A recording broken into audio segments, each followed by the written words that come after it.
तत्त्वमस्याधिदक्षं वेगं द्वितीयं विमलमचलं सर्वदेशाक्षभूतं भावातीतं त्रिगुणरहितं सद्गुरुं तन्नमामि। ॐ सच्चिदानन्दाय विद्महे पूर्णबोधाय धीमहि तन्नो सद्गुरु प्रचोदयात्। सद्गुरुचरणारविन्दाभ्यां नमः। प्रार्थनापूर्वकं नमस्करोमि।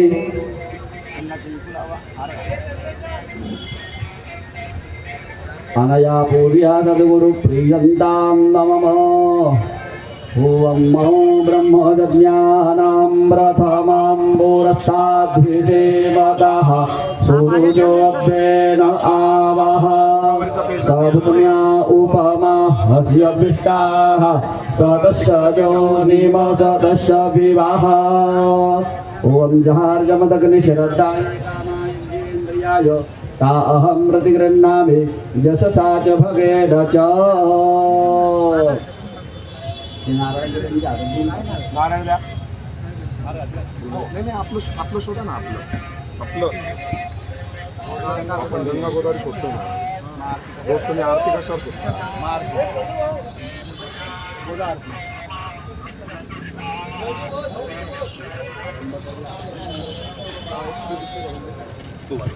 आदौ ब्रह्मा मध्ये गर्दवती बाजे बाजिनीवती जद्यं वस्तुरिया वसुये नमः।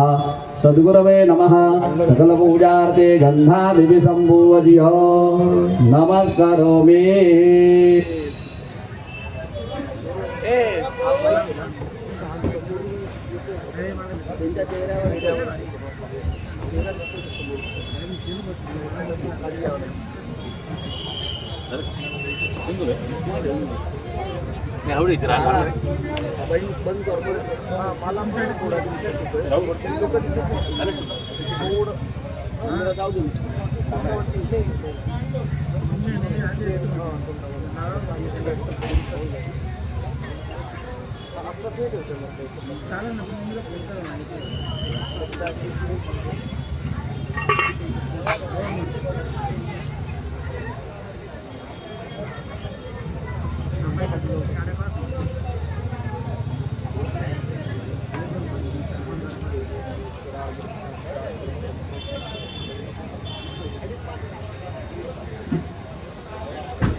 माईक चालू आहे ना दुसरा. हे कल्पेश लावून देऊ ना. या ना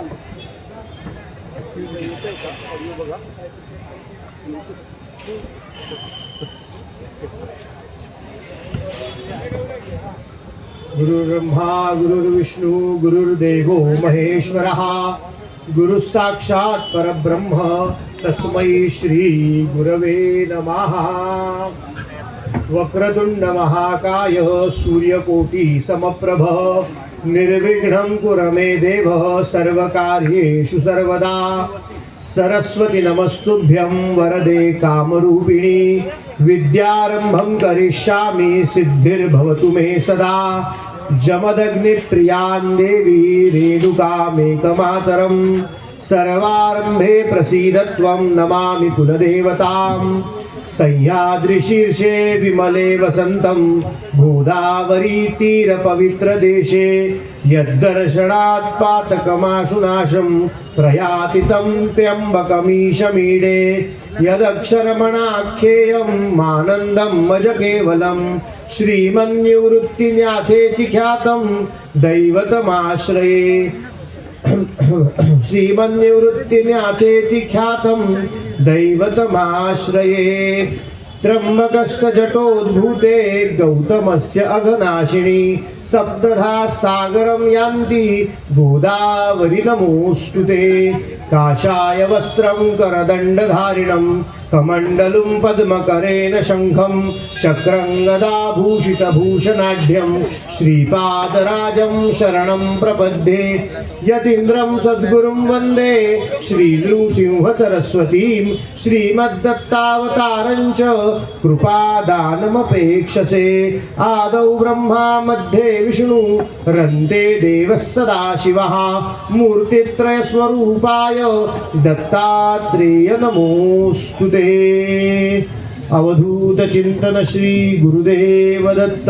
गंगा गोदावरी माता की जय।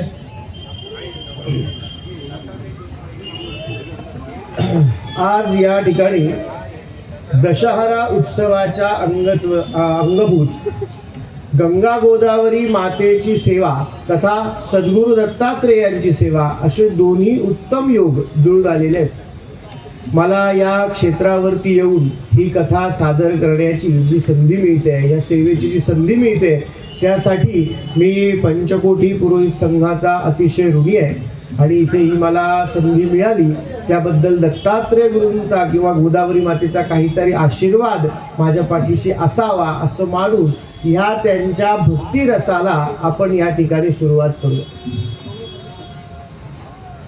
भगवंताचा दत्तात्रेयांच्या कथेचा जो काही भाग आपण इथे 9 दिवस बघणार आहोत, या भागामध्ये भक्ती रसाची गोडी फार महत्वाची आहे। कथा कोण सांगतंय किंवा कथा कशा प्रकारे सांगितली जाते या विषयापेक्षा सुद्धा त्या कथेमध्ये असणारा भक्तिरस हा फार महत्वाचा आहे। आणि या भक्तिरसाच्याच गोडीमध्ये आपण 9 दिवस ही कथा गंगा गोदावरी मातेला आलेल्या श्रोत्यांना आणि दत्तगुरूंना सगळ्यांना ही कथा आपण या ठिकाणी ऐकवणार आहोत। सगळ्यांनी ती उत्तमरित्या ऐकावी यासाठी प्रयत्न असणार आहे। या कथेमध्ये जशी आपल्याला सगळ्यांना माहिती आहे की भागवताची कथा असते, काही अध्याय असतात क्रमाक्रमाने, त्यांचा एक निश्चित क्रम निश्चित केलेला असतो, क्रम ठरवावा लागतो। प्रत्येक गोष्ट करत असताना तिचा एक उचित क्रम ठरवणं हे फार गरजेचं असतं। उचित क्रम या ठिकाणी ठरवावाच लागतो।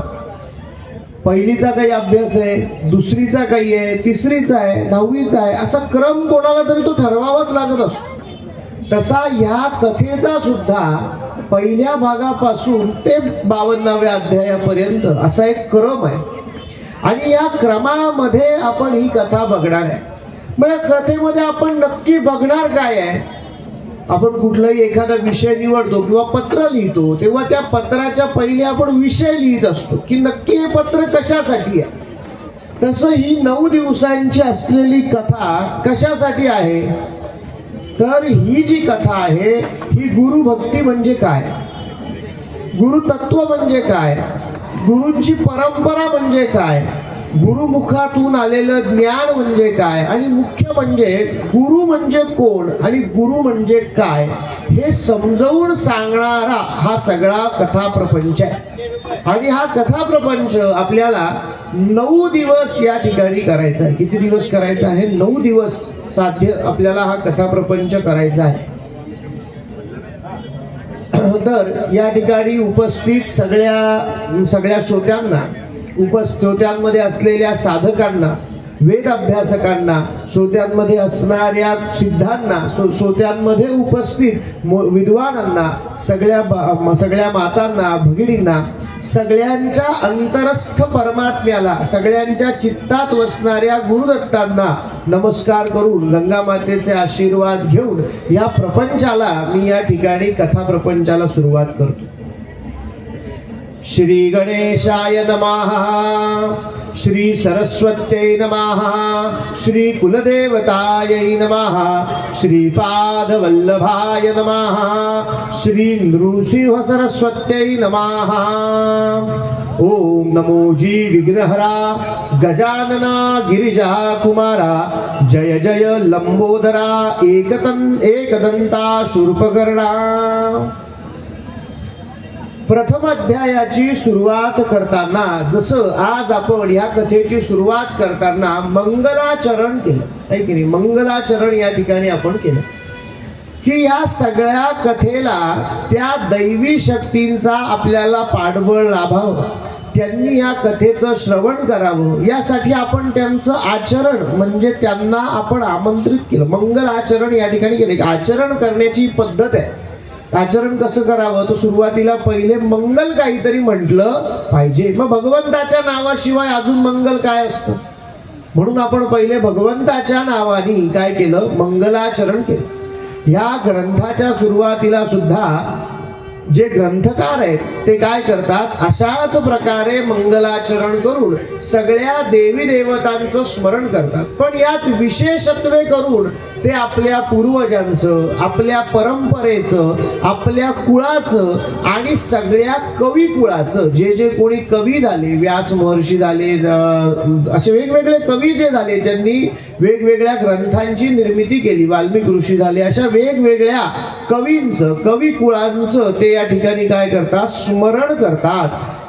त्रयमूर्तींचं स्मरण करतात, त्यांची प्रार्थना करतात आणि त्यांची सगळ्यांची प्रार्थना करून, आपल्या जनक जननींना प्रार्थना करून ते स्वतःचं नाव या ठिकाणी सांगतात. की हा ग्रंथकर्ता कोण आहे, तर ते म्हणतात की माझं नाव आहे सरस्वती गंगाधर. का बरं, तर ते सांगतात की गंगाधराचे कुशी जन्म झाला परियेसी, म्हणजे त्यांच्या वडिलांचं नाव काय आहे, गंगाधर असं आहे. जन्म झाला परियेसी सदा ध्याय श्री गुरुसी एक भावे निरंतर, म्हणून सरस्वती गंगाधर करी संतोष नमस्कार, श्रोतया विनवी वारंवार क्षमा करणे बाळकासी, वेदाभ्यासी संन्यासी यती योगेश्वर तापसी, सदा ध्याती श्री गुरुसी तयासी माझा नमस्कार. जे कोणी साधक ज्यांच्या कानापर्यंत ही कथा पोहोचते आणि त्यांच्यातले जे जे कोणी म्हणून सद्गुरूंचे भक्त आहेत, ज्यांच्या ठिकाणी सद्गुरूंचा अंश उत्पन्न झालेला आहे, या सगळ्यांना माझा नमस्कार पोहोचो आणि मग ही कथा सुरू हो. त्यांनी आता 2 नावं धारण केलेले आहेत. त्यांचं नाव ते सांगताय सरस्वती गंगाधर. ही कथा मुख्यत्वे करून नृसिंह सरस्वती स्वामी महाराजांच्या चरित्राची कथा आहे. म्हणून स्वामी महाराजांच्या नावातलं असलेलं सरस्वती हे नाव आणि आपल्या वडिलांचं नाव असं दोन्ही मिळून त्या ग्रंथकारांनी आपलं स्वतःचं नाव ठेवलेलं आहे. म्हणून ग्रंथकारांचं नाव काय आहे, सरस्वती गंगाधर. आणि ही कथा पुढे किती उत्तम असणार आहे, हा ग्रंथ किती उत्तम, रोचक आणि किती भक्तिपूर्ण असणार आहे, याचं एकाच ओळीमध्ये आपल्याला लक्षण त्यांनी सांगितलंय. कसं लक्षण सांगितलंय बरं, माणसाला अशी सवय असते की जे काही आपल्याकडे फार महत्वाचं आहे, त्याला जे काही फार महत्वाचं वाटतं आहे त्याच्याकडचं ते तो सगळ्यात पहिले सांगत असतो. सुरुवात करताना नेहमी काय सांगतो तो, की जे त्याला त्याच्याकडचं फार महत्वाचं वाटतं आहे, किंवा आपण पण एखाद्याची ओळख करून देताना त्याच्याकडचं आपल्याला सगळ्यात महत्वाचं काय वाटतंय, तिथून त्याची ओळख करून द्यायला सुरुवात करतो, है की नाही. एखादा माणूस सांगतो की आमच्याकडे एवढी मोठी शेती आहे, सुरुवातीला माहिती देताना. कोणी सांगतो माझ्याकडे ही खूप छान गाडी आहे, मग माहिती आहे का अशी अशी गाडी आहे माझ्याकडे, आणि मग स्वतःचं नाव सांगतो. पहिले जे महत्वाचं वाटतं त्याला ते सांगतो. कोणाला स्वतःबद्दलच महत्वाचं वाटेल असं काही नाही. कोणाचे समजा काका, मामा, वडील, आजोबा, कोणीतरी आमदार आहे, खासदार आहे, तो स्वतःची ओळख करून देताना सांगतो ते असे असे नाही का, ते खासदार आहेत की नाही, त्यांचा मी कोण आहे, मुलगा आहे, त्यांचा मी नातू आहे, त्यांचा मी भाचा आहे, त्यांचा मी पुतण्या आहे. त्याला आपल्याकडची सगळ्यात महत्वाची गोष्ट काय वाटते, तिथून तो नेहमी स्वतःची ओळख करून द्यायला सुरुवात करत असतो, है की नाही. वाईट नाही त्याच्यामध्ये, पण पद्धत तशी असते. मग नामधारक, हे जे नामधारक आहे यांचं नाव नामधारक सुद्धा आहे बरं का. नामधारक का बरं नाव आहे, कारण यांनी सरस्वती हे आपल्या गुरूंच्या नावातलं नाव धारण केलेलं आहे. म्हणून यांनी आपल्या स्वतःची 2 नावं ग्रंथामध्ये ठेवलेली आहे. किती नावं ठेवली आहेत, 2. एक सरस्वती गंगाधर आणि दुसरं म्हणजे नामधारक. गुरूंच्या नावातलं नाव धारण केलेला असा मी नामधारक, अशी 2 नावं त्यांची ग्रंथामध्ये ते वेळोवेळी वेगवेगळी नावं स्वतःसाठी उच्चारतात. तसे नामधारक आहे. आणि हे सगळ्यात पहिले सुरुवात करून देताना आपल्याला सांगताय की माझ्या घरामध्ये काय आहे, तर ते सांगताय सदा ध्याय श्री गुरुसी. ओळख करून देताना सांगताय सदा ध्याय श्री गुरुसी. माझ्याकडे अमुक अमुक शेती आहे, माझ्या कुळातल्या लोकांकडे खूप एवढं एवढं नाव आहे, त्यांच्यातले कोणी एवढे मोठे होऊन गेलेत, असं ते काही सांगत नाहीये. सगळ्यात महत्वाची माझ्याकडे असलेली गोष्ट मी सगळ्यात पहिले सांगितली पाहिजे, म्हणून ते सगळ्यात पहिलेच काय सांगतायत, सदा ध्याय श्री गुरुसी. माझ्या घरात एकच गोष्ट आहे जी विलक्षण आहे, जी सांगावी सगळ्यांना असं मला वाटतं. माझी संपत्ती, पैसा, अडका, विशेष गोष्ट तुम्हाला सांगतो, नामधारक काही सधन नाही, असं काही नाही. सदन गृहस्थ आहेत हे जे कोणी ग्रंथकर्ते नामधारक आहेत, हे सदन गृहस्थ आहेत, हे सदन आहेत. त्यांना श्री गुरूंचा, त्यांच्या पिढीमधल्या पूर्वजांना स्वतः श्री गुरूंचा आशीर्वाद आहे की तुझ्या घरामध्ये अष्टैश्वर्य नांदणार आहे, तुझ्या घरामध्ये कधीही कशाची कमी होणार नाही, असा स्वतः सद्गुरूंचा आशीर्वाद आहे. तो भाग पुढे कथेमध्ये आपल्याला येणारच आहे. सायनदेव नावांचे सद्गुरूंचे शिष्य आहे आणि त्यांचे वंशज कोण आहे, नामधारक आहे. आणि ते काय सांगतायत की सायनदेवांपासून माझ्यापर्यंत जी काही पिढ्यानपिढ्या गोष्ट आलेली आहे त्यामध्ये सगळ्यात विलक्षण काय आहे, तर हे अष्टैश्वर्य मला सद्गुरूंनी दिलंय हे महत्वाचं नाहीये, त्यांची भक्ती आमच्या कुळात दिलेली आहे, त्यांची सेवा करण्याची वृत्ती माझ्या कुळामध्ये सद्गुरूंनी मला दिलेली आहे. आणि ही एकमेव गोष्ट आहे जी माझ्या कुळामध्ये महत्वाची आहे. ते सारखं सारखं सांगतायत की गुरुभक्ती फक्त विशेष आहे, गुरुभक्ती माझ्याकडे आहे. सारखी ओळख करून देताना सांगतातच आहे पुढे पुढे की माझ्याकडे काय आहे, गुरुभक्ती आहे, गुरुभक्ती आहे, गुरुभक्ती आहे. आणि असं सांगत सांगत सांगत ते पुढे कथा सांगायला आता सुरुवात करतात. पहिले ते त्यांची ओळख करून देतात आणि ओळख काय सांगतात की मी कोण आहे, गुरुभक्त घरात जन्माला आलेला एक मुलगा आहे. आता ते स्वतःचीच कथा सांगायला सुरुवात करतात. ते कोणाची कथा सांगतायत, स्वतःची, है की नाही. भागवताची कथा जर आपण बघितली तर शुकमुनी सांगणारी जी कथा सांगतायत ती शुकमुनी स्वतःची सांगत नाहीये, पण नामधारक कोणाची कथा सांगतायत, स्वतःची. ते स्वतःच्या कथेपासूनच सुरुवात करतायत. ऐसे असता वर्तमानी, त्यांनी कथा सांगायला तर सुरुवात केली. ऐसे असता वर्तमानी एक शिष्य भक्त एक नामकरणी, कष्ट तसे अतिगहनी सदा ध्याय श्री गुरुसी. ऐसा मनी व्याकुळित चिंतेने वेष्टिला बहुत, गुरु दर्शना जाऊ म्हणत निर्वाण माणसे निघाला. हे जे नामधारक आहे ना, हे त्यांच्या घरून कुठे जायला निघाले आहे, गाणगापुराकडे जायला निघालेले आहेत. आणि कसे जायला निघाले आहेत, तर हे जे नामधारक आहेत हे कडगंजीचे राहणार आहेत आणि ते तिथून गाणगापुराला जायला निघाले आहेत. आणि कसे निघाले आहेत, निर्वाण माणसे निघाला. निर्वाण माणसे म्हणजे काय, निर्वाणाच्या भूमिकेने. एक तर मला आता सद्गुरूंचं दर्शन व्हावं, नाही तर निर्वाण म्हणजे मी पुन्हा आता घरी येणार नाही. हा देह सद्गुरु दर्शनानंतरच घरी येईल, त्यांच्या अनुभूती नंतरच घरी येईल, किंवा हा देह निरुपयोगी आहे. माझ्या दृष्टीने हा देह काय झालेला आहे, आता निरुपयोगी राहिलेला आहे, कारण ह्या देहाला सद्गुरूंचं दर्शन होत नाहीये. माझ्या कुळामध्ये एवढी वर्ष काय आहे, परंपरा चाललेली आहे.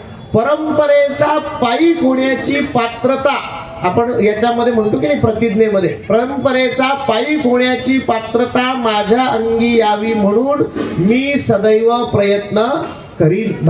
आपण शाळेमध्ये जी प्रतिज्ञा म्हणायचो तिच्यामध्ये आपण म्हणतो, नामधारकांची भूमिका पण तीच आहे. प्रत्येक माणसाला वाटत असतं मी परंपरेचा पायी झालो पाहिजे. भरपूर जणांना असं वाटतं. एखाद्याच्या घरामध्ये नगरसेवक होण्याची प्रथा असेल, आजोबा नगरसेवक, काका नगरसेवक, वडील नगरसेवक, मग त्याला जीविताचं फलितच असं वाटायला लागतं की मी नगरसेवक नाही झालो म्हणजे माझं काही जगून उपयोग नाही, काही झालं तरी मी झालोच पाहिजे. कोणाच्या घरात आमदार व्हायची प्रथा असेल, वाटतच तसं की हे झालं नाही म्हणजे माझा आता जगून उपयोग नाही. पण नामधारक असं काही ऐहिकातलं काही इथलं काही बोलत नाही व्यवहारामधलं. ते म्हणतायत माझ्या घरामध्ये कशाची प्रथा आहे? गुरु दर्शनाची प्रथा आहे. माझ्या स्वयंदेवांपासून माझ्यापर्यंत सगळ्यांना गुरु दर्शन झालेलं आहे, अनुभूती झालेली आहे, आशीर्वाद प्राप्त झालेला आहे. पण मला तसा काही अजून होत नाही. मग एवढे वर्ष झालेलं माझं आयुष्य निरुपयोगी ठरतंय की काय? म्हणून ते कुठे निघाले आहे? गाणगापुराकडे जायला निघालेले आहेत की मला आता जर दर्शन झालं नाही तर मी परत घरी येणार नाही. मी घरी येणार नाही. निर्वाण माणसे निघाला. आणि निर्वाणाच्या भूमिकेमध्ये माणूस काय बोलेल ते सांगता येत नाही. ते सद्गुरूंनाच म्हणताय की तुम्ही मला दर्शन दिलंच पाहिजे. दर्शन दिलंच पाहिजे. का बरं दिलं पाहिजे? तर ते त्यांना सांगतायत की माझं तुमच्याकडे ऋण आहे. तुमच्याकडे काय आहे? ऋण निघतंय. ऋण, माझं कर्ज तुमच्याकडे निघतंय. कशाचं कर्ज निघतंय नामधारकांचं? तर भक्ताचं ऋण, भक्तीचं ऋण हे कोणावर वाढत असतं? भगवंतावर वाढत असतं. आणि भगवंत ते ऋण फेडत असतो. आपण सुदामा, भगवंताच्या आणि सुदामांच्या कथेमध्ये बघितलंय की नाही? मोरोपंत म्हणतात ऋण तर मुठभर पोहे. भगवंतावर ऋण किती होतं? मूठभर पोहे आणतो. सुदामाने किती पोहे आणले घरून? मूठभर. ऋण तर मुठभर पोहे. अहो पण हा भगवंताचा विचित्र सावकार, याच्यासारखा सावकार नाही. पोहे ऋण किती झालं? मूठभर पोह्याचं. आणि भगवंतानी त्या पोह्याच्या ऋणाचं व्याज म्हणून काय द्यावं? व्याजात हेम नगरी, ती सोन्याची नगरी दिली सुदाम्याला. कशामध्ये? मूठभर पोह्याच्या ऋणामध्ये. व्याजात हेम नगरी ती. आणि मुद्दल तर राहिलंच म्हणे अजून.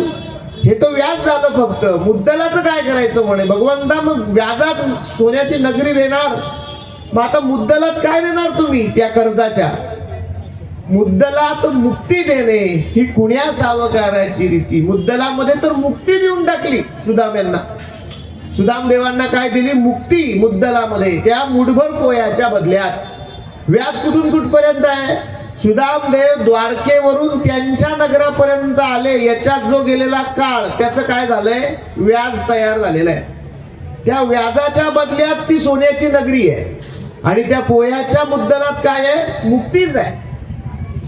मग नामधारक म्हणताय भगवंता तू एवढा दयाळू आहे असं मी ऐकून आहे की भक्ताच्या भक्तीचं तुझ्यावर ऋण वाढत राहतं.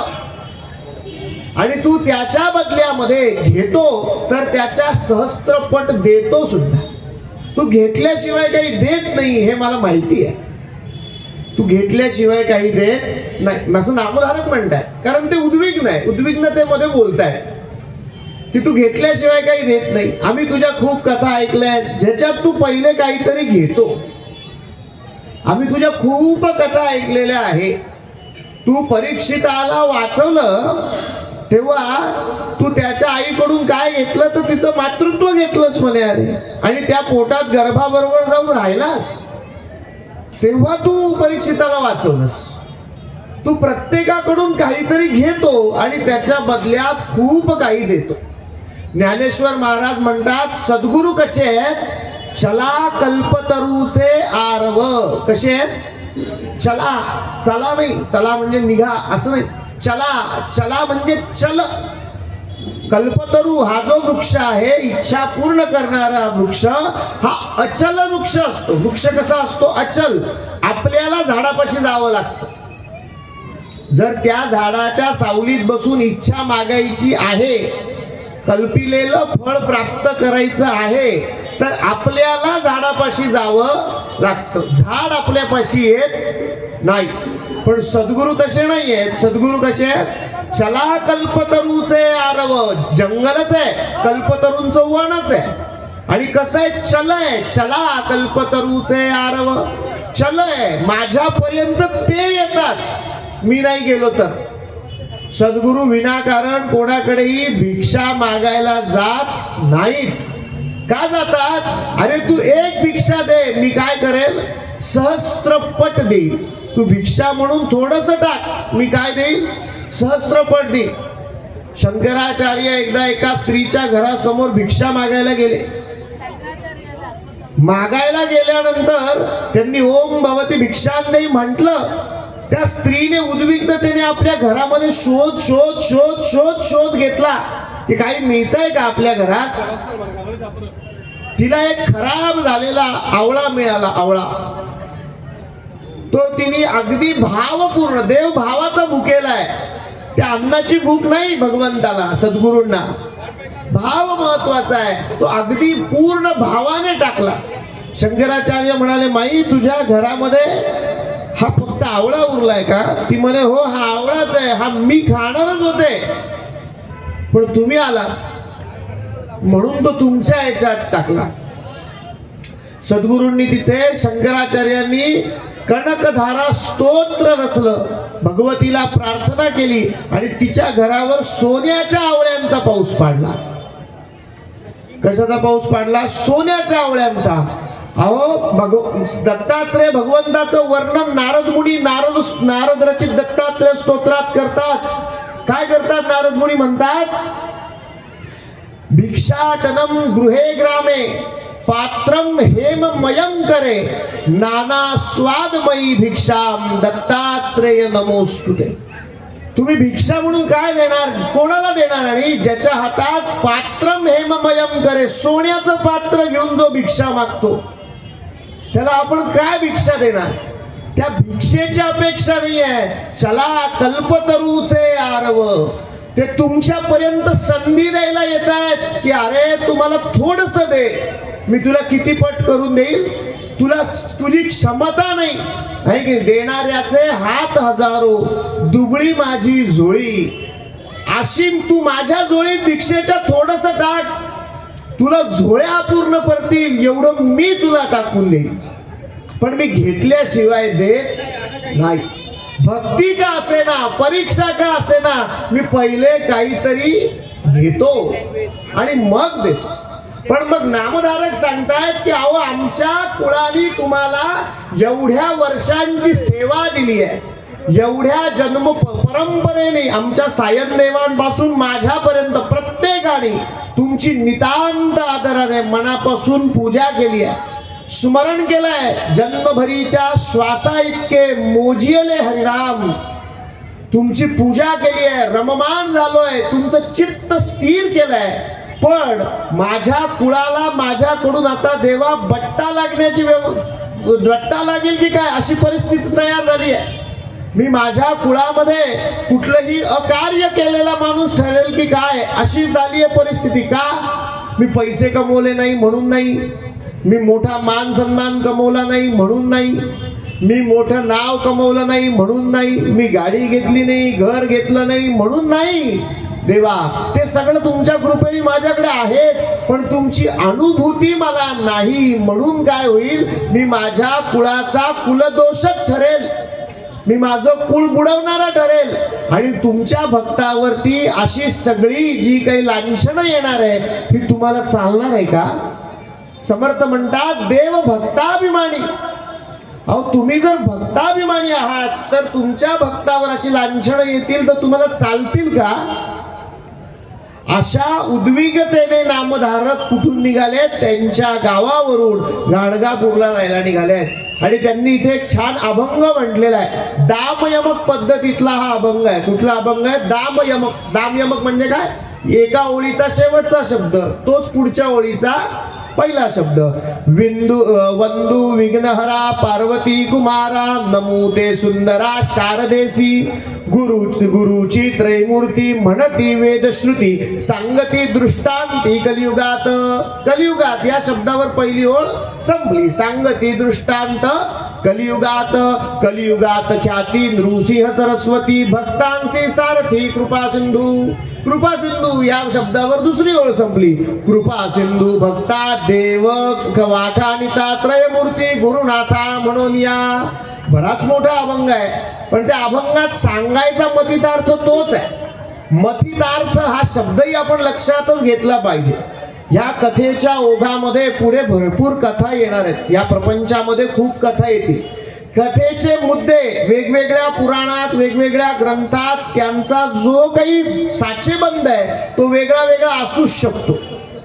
कुठे पुराणामध्ये नरसिंहांचा अवतार होताना खांबावर गदा मारली असं लिहिलं असेल. कुठे नरसिंहांचा अवतार होताना खांबाला लाथ मारली असं लिहिलेलं असेल. आपल्याला कथेच्या साचेबंदात जायचंच नाहीये. ग्रंथ ऐकण्याचा नियम काय आहे? आपल्याला काय पाहिजे? मथित पाहिजे, मंथून केलेलं. भगवंताला काय आवडतं? कृष्णाला काय आवडतं? लोणी आवडतं, लोणी. कारण लोणी हे सार आहे. लोणी काय आहे? सार.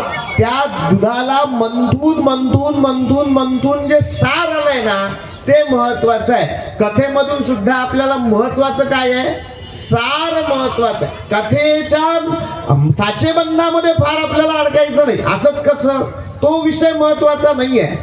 महत्वाचं काय आहे? सार महत्वाचं आहे. हे कथेच्या सुरुवातीला सांगण्याचं कारण असं की आपल्याला त्याच्यात गुंतायचंच नाही. आपल्याला कथा बघायची साराच्या दृष्टीने. लोणी आवडतं भगवंताला हे लक्षात ठेवायचं आहे. सार काय आहे कथेचं हे महत्वाचं आहे. मग ह्या सगळ्या अभंगाचं सार काय आहे? तर गुरुभक्ती माझ्या कुळामध्ये नितांत आहे आणि मला गुरूंचं दर्शन झालं नाही तर मी माझ्या देहाचा त्याग करीन अशा मानसिकतेने नामधारक अतिशय व्याकुळ होऊन निघाले आहेत. चालता चालता काय झालंय? त्यांच्या मनामध्ये अचानकपणे सद्गुरूंची मूर्ती स्थिर व्हायला लागलेली आहे. सद्गुरूंचा थोडासा अंश त्यांच्या मनात जागृत व्हायला लागलाय आणि ते जे काही उद्विग्न अवस्था होती त्या उद्विग्न अवस्थेमधून ते थोड्या शांत अवस्थेकडे आता जायला लागलेले आहे. शांत अवस्थेकडे ते जायला लागलेले आहे आणि जाता जाता त्यांना एका क्षणी निद्रा लागली. ते पडले, थोडक्यात झोप लागली. क्षण एक निद्रस्त श्री गुरु मनी श्री गुरु चिंतित कृपानिधी अनंत दिसे स्वप्नी परियेसा. त्यांच्या स्वप्नामध्ये ते थकले रस्त्याने चालता चालता आणि एका झाडाखाली त्यांना निद्रा लागली.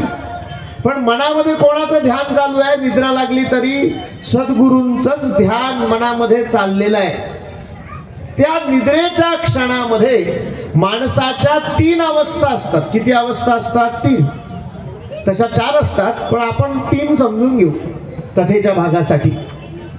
पहिली असते जागृती, दुसरं असतं स्वप्न आणि तिसरी असते सुषुप्ती. नामधारक कुठल्या अवस्थेत गेले? 3ऱ्या सुषुप्तीमध्ये ते गेलेले आहेत. आणि सुषुप्तीमध्ये त्यांना काय दिसलं? रूप दिसे सुषुप्तीत. सुषुप्तीमध्ये त्यांना काय दिसलं? जटाधरी भस्मांकित व्याघ्र चर्म परिधानित पितांबर कासे देख जेऊडी योगेश्वर जवळी. त्यांना सुषुप्तीमध्ये असं दिसलंय की एक असा सिद्ध पुरुष आहे. त्याचं वर्णन काय आलंय? त्या पुरुषांचं महात्म्यांचं वर्णन कसं आलंय? जटाधारी भस्मांकित, मोठ्या मोठ्या जटा आहे, कपाळाला भस्म लावलेला आहे, त्रिपुंडाचा असा टिळा लावलेला आहे कपाळाला, व्याघ्र चर्म घातलेला आहे, वाघाचं कातड गुंडाळलेलं आहे. पितांबर कासे देखा, पहिले पितांबर आहे आणि त्याच्यावर काय गुंडाळलंय? वाघाचं कातड, व्याघ्र चर्म बांधलेलं आहे. आणि तो जो योगेश्वर आहे, अशी जे हे योगेश्वर मुनी आहे ते जवळ आलेले आहे आणि त्यांच्या स्वतःच्या म्हणजे नामधारकांच्या कपाळाला ते भस्म लावतायत असं त्यांना स्वप्न पडलं आणि त्यांना जाग आली.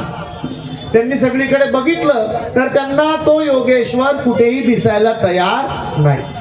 मग जाग आली म्हणून ते पुन्हा पुढचा मार्ग करायला लागले आणि गाणगापूरकडे चालायला लागले.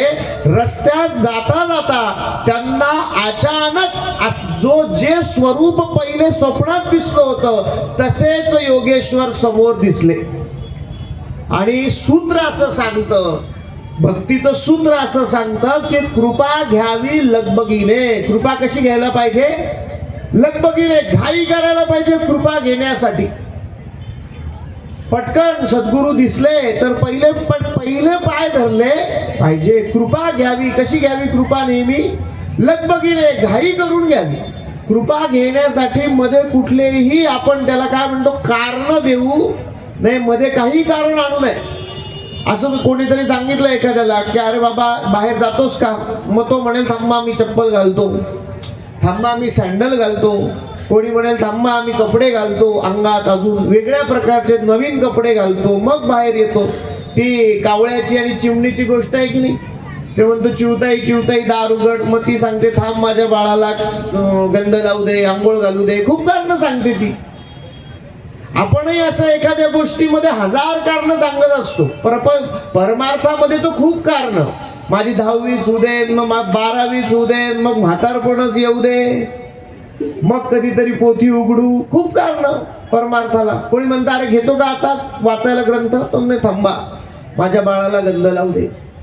कोणी म्हणतं काय घेतो का आता वाचायला ग्रंथ, तो म्हणतो नाही थांबा माझ्या बाळाला आता कपडे घालू दे. ती चिवताई आपल्यासारखीच असते, काहीतरी सांगतच असते. पण शास्त्र सांगतं असं चालणार नाही. कृपा कशी घ्यावी, लगबगीने घाई करून. ही कारण कधी आहे माहिती का, त्या गोष्टीचं आपल्याला महत्व नाही तेव्हा आहे. नाहीतर ही कारण नसतात. खरी म्हणजे ही कारण मिथ्या आहेत. सगळी कारण कशी आहे, खोटी. घराच्या बाहेर निघायला कपडे घातलेच पाहिजे, आहे की नाही. चांगले कपडे घालून आपण घराच्या बाहेर निघालो पाहिजे. बाहेरून कोणीतरी आवाज देत अरे येतो का पटकन, आपण तो थांब मला चप्पल घालू दे, थांब मला कपडे घालू दे. पण ही कारण सत्य आहे का. उद्या कोणीतरी आपल्या बाहेर घराच्या बाहेर सोन्याचे सिक्के फेकताय अशी बातमी आली, आपण म्हणू का थांब चप्पल घालू दे, थांब चांगला ड्रेस घालू दे. नाही, बाहेर काय फेकणं चालू आहे, सोन्याचे सिक्के. कपडे बिपडे राहिले हरकत नाही, आपण टॉवेलवर असं तरी जाऊ, पहिले ते उचलले पाहिजे की नाही. मग सोन्याचे सिक्के महत्वाचे आहे की सद्गुरूंची कृपा महत्वाची आहे. दोघांमधलं महत्वाचं काय आहे, सद्गुरु कृपा महत्वाची आहे. मग ती कशी घ्यायला पाहिजे, लगबगीने. सूत्रच असं आहे, कृपा घ्यावी लगबगीने. आणि नामधारक परंपरेने सद्गुरु भक्त आहे, त्यांना सूत्र माहिती आहे. त्यांना जसे सिद्ध दिसले तसं त्यांनी जाऊन त्यांच्या पायांवर काय ठेवलं, डोकं ठेवलं. सिद्धांच्या पायावर डोकं ठेवलं आणि सिद्धांना त्यांनी विनंती केली, सिद्धेश्वरा योगेश्वरा तुम्ही माझ्यावर कृपा करा. तुम्ही कोण आहात, तुमचं नाव मला सांगा, तुमचं गाव सांगा, तुम्ही कुठून आलात ते सांगा, माझ्यावरती तुम्ही कृपा करा. तुम्ही सद्गुरूंचे अवतार मला दिसतात. सिद्धांनी त्यांना सांगितलं माझं नाव सिद्ध आहे, मी श्री नृसिंह सरस्वती स्वामी महाराजांचा शिष्य आहे. त्यात श्री नृस सिद्ध म्हणे आपण योगी, हिंडो तीर्थे भूमीस्वर्गी, प्रसिद्ध आमचा गुरु जगी, श्री नृसिंह सरस्वती विख्यात. त्याचे स्थान गाणगापूर, अमरजा संगम भीमा तीर, त्रयमूर्तीचा अवतार नृसिंह सरस्वती. त्यांनी सांगितलं आणि नामधारकांना ते पटलं देखील. ऐसे ऐकोनी नामचरणी, लागे सिद्धाची आचरणी, विनवी तसे कर जोडूनी, भक्ती भावे करूनिया. स्वामी ऐका ऐसा निरोप देती, संदेहो दाम माझे चित्ती. आता कृपा कशी घ्यावी, तर कृपा होण्यासाठी नामधारकांनी सिद्धांना विनंती केली की तुमचे गुरु आहेत की नाही नृसिंह सरस्वती मुनी, आमच्या पूर्वजांचे म्हणजे सायन देवांचे सुद्धा गुरु कोण आहे, तेच आहे. त्यांचाच आमच्या कुळावर आशीर्वाद आहे. सिद्धेश्वरा योगेश्वरा हा गुरूंचा सगळा महिमा आता तुमच्या मुखातून ऐकावा अशी माझी काय आहे, इच्छा आहे. हीच माझ्यावर होणारी खरी काय आहे, कृपा आहे. सद्गुरूंची कृपा आहे की त्यांचा महिमा ऐकायला मिळावा. हीच त्यांची काय आहे, सगळ्यात मोठी कृपा आहे. हा महिमा ऐकायला मिळावा. मग लगबगीने नामधारकांनी सिद्धांना विचारलं की सिद्धेश्वरा तुम्ही मला ही कथा सांगता का. मग सिद्ध त्यांना घेऊन गेले कुठे, अमरजा संगमावरती. आणि तिथे अश्वत्थाच्या खाली, पिंपळाच्या खाली बसून सिद्ध नामधारकांना म्हणाले विचारा तुम्हाला काय विचारायचं आहे. नामधारकांनी सिद्धांना पहिला प्रश्न विचारला, गुरु केवी झाले त्रयमूर्ती. सिद्धेश्वरा तुम्ही मला सांगा की हे जे त्रयमूर्तीचा अवतार श्री गुरु आहेत असं म्हणतात, ब्रह्मा विष्णू आणि महेश हे तिघही त्रयमूर्ती म्हणजेच गुरुच आहे. एकत्र एकदा गुरूंचं पूजन केलं की ते कोणाला जातं, तिघांनाही जातं, वेगवेगळं करण्याची आवश्यकता पडत नाही. मग हे कधी झाले याच्याबद्दल मला तुम्ही काही सांगू शकाल का? सिद्ध म्हणे, ऐक नामधारका, तुला एक गोष्ट सांगतो. सिद्धांनी नामधारकांना गोष्ट सांगायला सुरुवात केली. अंगिरस ऋषींचा आश्रम आहे आणि तो कुठे आहे? गोदावरीच्या तीरावरती आहे. अंगिरस ऋषींचा आश्रम आहे, गोदावरीच्या तीरावरती आहे. त्या ठिकाणी वेदधर्म नावाचे मुनी आहेत. कोण आहेत? वेदधर्म नावाचे मुनी त्या ठिकाणी राहतात. त्यांची मी कथा तुला सांगणार आहे. पण तू आता प्रश्न एवढा विचारलाच आहेस, तर ही कथा सांगण्याच्या आधी मी तुला उत्पत्तीपासून काही थोड्याशा गोष्टी सांगतो. केव्हापासून झाले सांगताना सिद्ध सांगतायत की मी तुला निर्माणापासून सांगतो. काय असतं, एखाद्या गोष्टीची प्रथाच तशी असते. म्हणजे एखादं पुराण आपल्याला लिहायचं आहे तर त्याच्यामध्ये निर्मितीपासूनचा उल्लेख आला पाहिजे, है की नाही? म्हणजे एखादं समजा एखाद्या स्त्रीला उत्तम असं स्वयंपाकाचं पुस्तक लिहायचं आहे तर त्याच्या पहिले सगळे इन्ग्रेडियंट्स लिहिलेले पाहिजे की नाही? काय काय लागणार जिन्नस लिहिलेला पाहिजे, तर पुढची रेसिपी लिहून त्याला स्वयंपाकाचं पुस्तक असं म्हणता येईल. तसं एखाद्या ग्रंथाला धार्मिक ग्रंथ, पौराणिक ग्रंथ असं म्हणण्यासाठी त्याच्यात काय करायला पाहिजे, तर पहिले उत्पत्तीपासूनचं वर्णन आलेलं पाहिजे. असा ग्रंथाचा एक प्रकार असतो, त्याला काय म्हणतात? अनुबंध चतुष्टय असं म्हणतात. मग आता तो साधला तर पाहिजे. म्हणून नामधारक म्हणतायत की सिद्धांनी मला सांगायला सुरुवात केली की उत्पत्तीपासून काय काय झालं. मग या कथेत आपण फार रमणार नाहीये, कारण ही कथा आपल्याला सगळ्यांना नेहमी ऐकून माहितीच आहे. याच्यात जी कथा आली आहे ती ब्रह्मवैवर्त पुराणामधली उत्पत्तीची कथा आहे. ब्रह्मदेवांच्या म्हणजे नारायणांच्या नाभिकमळामधून ब्रह्मदेव उत्पन्न झाले. मग ब्रह्मदेवांनी ही सगळी सृष्टी रचायला घेतली. वेगवेगळ्या सृष्टींची, सगळ्या वेगवेगळ्या प्रकारच्या दिशा तयार केल्या, वेगवेगळ्या प्रकारचे प्राणी तयार केले, वेगवेगळ्या प्रकारची उत्पत्ती केली, है ना? पहिले वेगवेगळ्या प्रकार त्यांनी त्याच्यामध्ये उत्पन्न केले. ब्रह्मदेवानी पहिले स्वेदज निर्माण केले. कोण निर्माण केले? स्वेदज. स्वेदज म्हणजे घामातून निर्माण होणारे, उबटपणातून, घामातून म्हणण्यापेक्षा उबटपणातून. आपण दही ठेवलं, थोड्या वेळ नीट नाही विरजण लावलं की उबटपणा तयार झाला की त्याच्यात लगेच किडे तयार होतात की नाही? मग सगळ्यात पहिले कोण तयार केले? स्वेदज तयार केले, घामातून तयार होणारे जीव. नंतर अंडज तयार केले, अंड्यातून बाहेर येणारे जीव. नंतर जारज तयार केले. जारज म्हणजे गर्भातून येणारे, गाईचा जार पडतो ना, गर्भातून येणारे जीव, त्यांना म्हणतात जारज. त्याच्यानंतर उद्बीज निर्माण केले. उद्बीज म्हणजे झाडं, बी मधून येणारे. बी मधून जे उत्पन्न होतात त्यांना काय म्हणतात? उद्बीज म्हणतात. असे उद्बीज कोणी निर्माण केले? ब्रह्मदेवानी निर्माण केले. त्यानंतर ब्रह्मदेवानी 4 युग निर्माण केली. काय निर्माण केली? 4 युग ब्रह्मदेवानी त्या ठिकाणी निर्माण केली. 4 युग. मग अशी 4 युग निर्माण केली. या 4 युगांमध्ये थोडक्यात सांगायचं तर कृतयुग, त्रेतायुग, द्वापारयुग आणि कलियुग. या युगांमध्ये कृतयुग हे स्वच्छ होतं, पांढर शुभ्र सत्ययुग. त्याच्यामध्ये हळूहळू थोडा काळसरपणा वाढत गेला.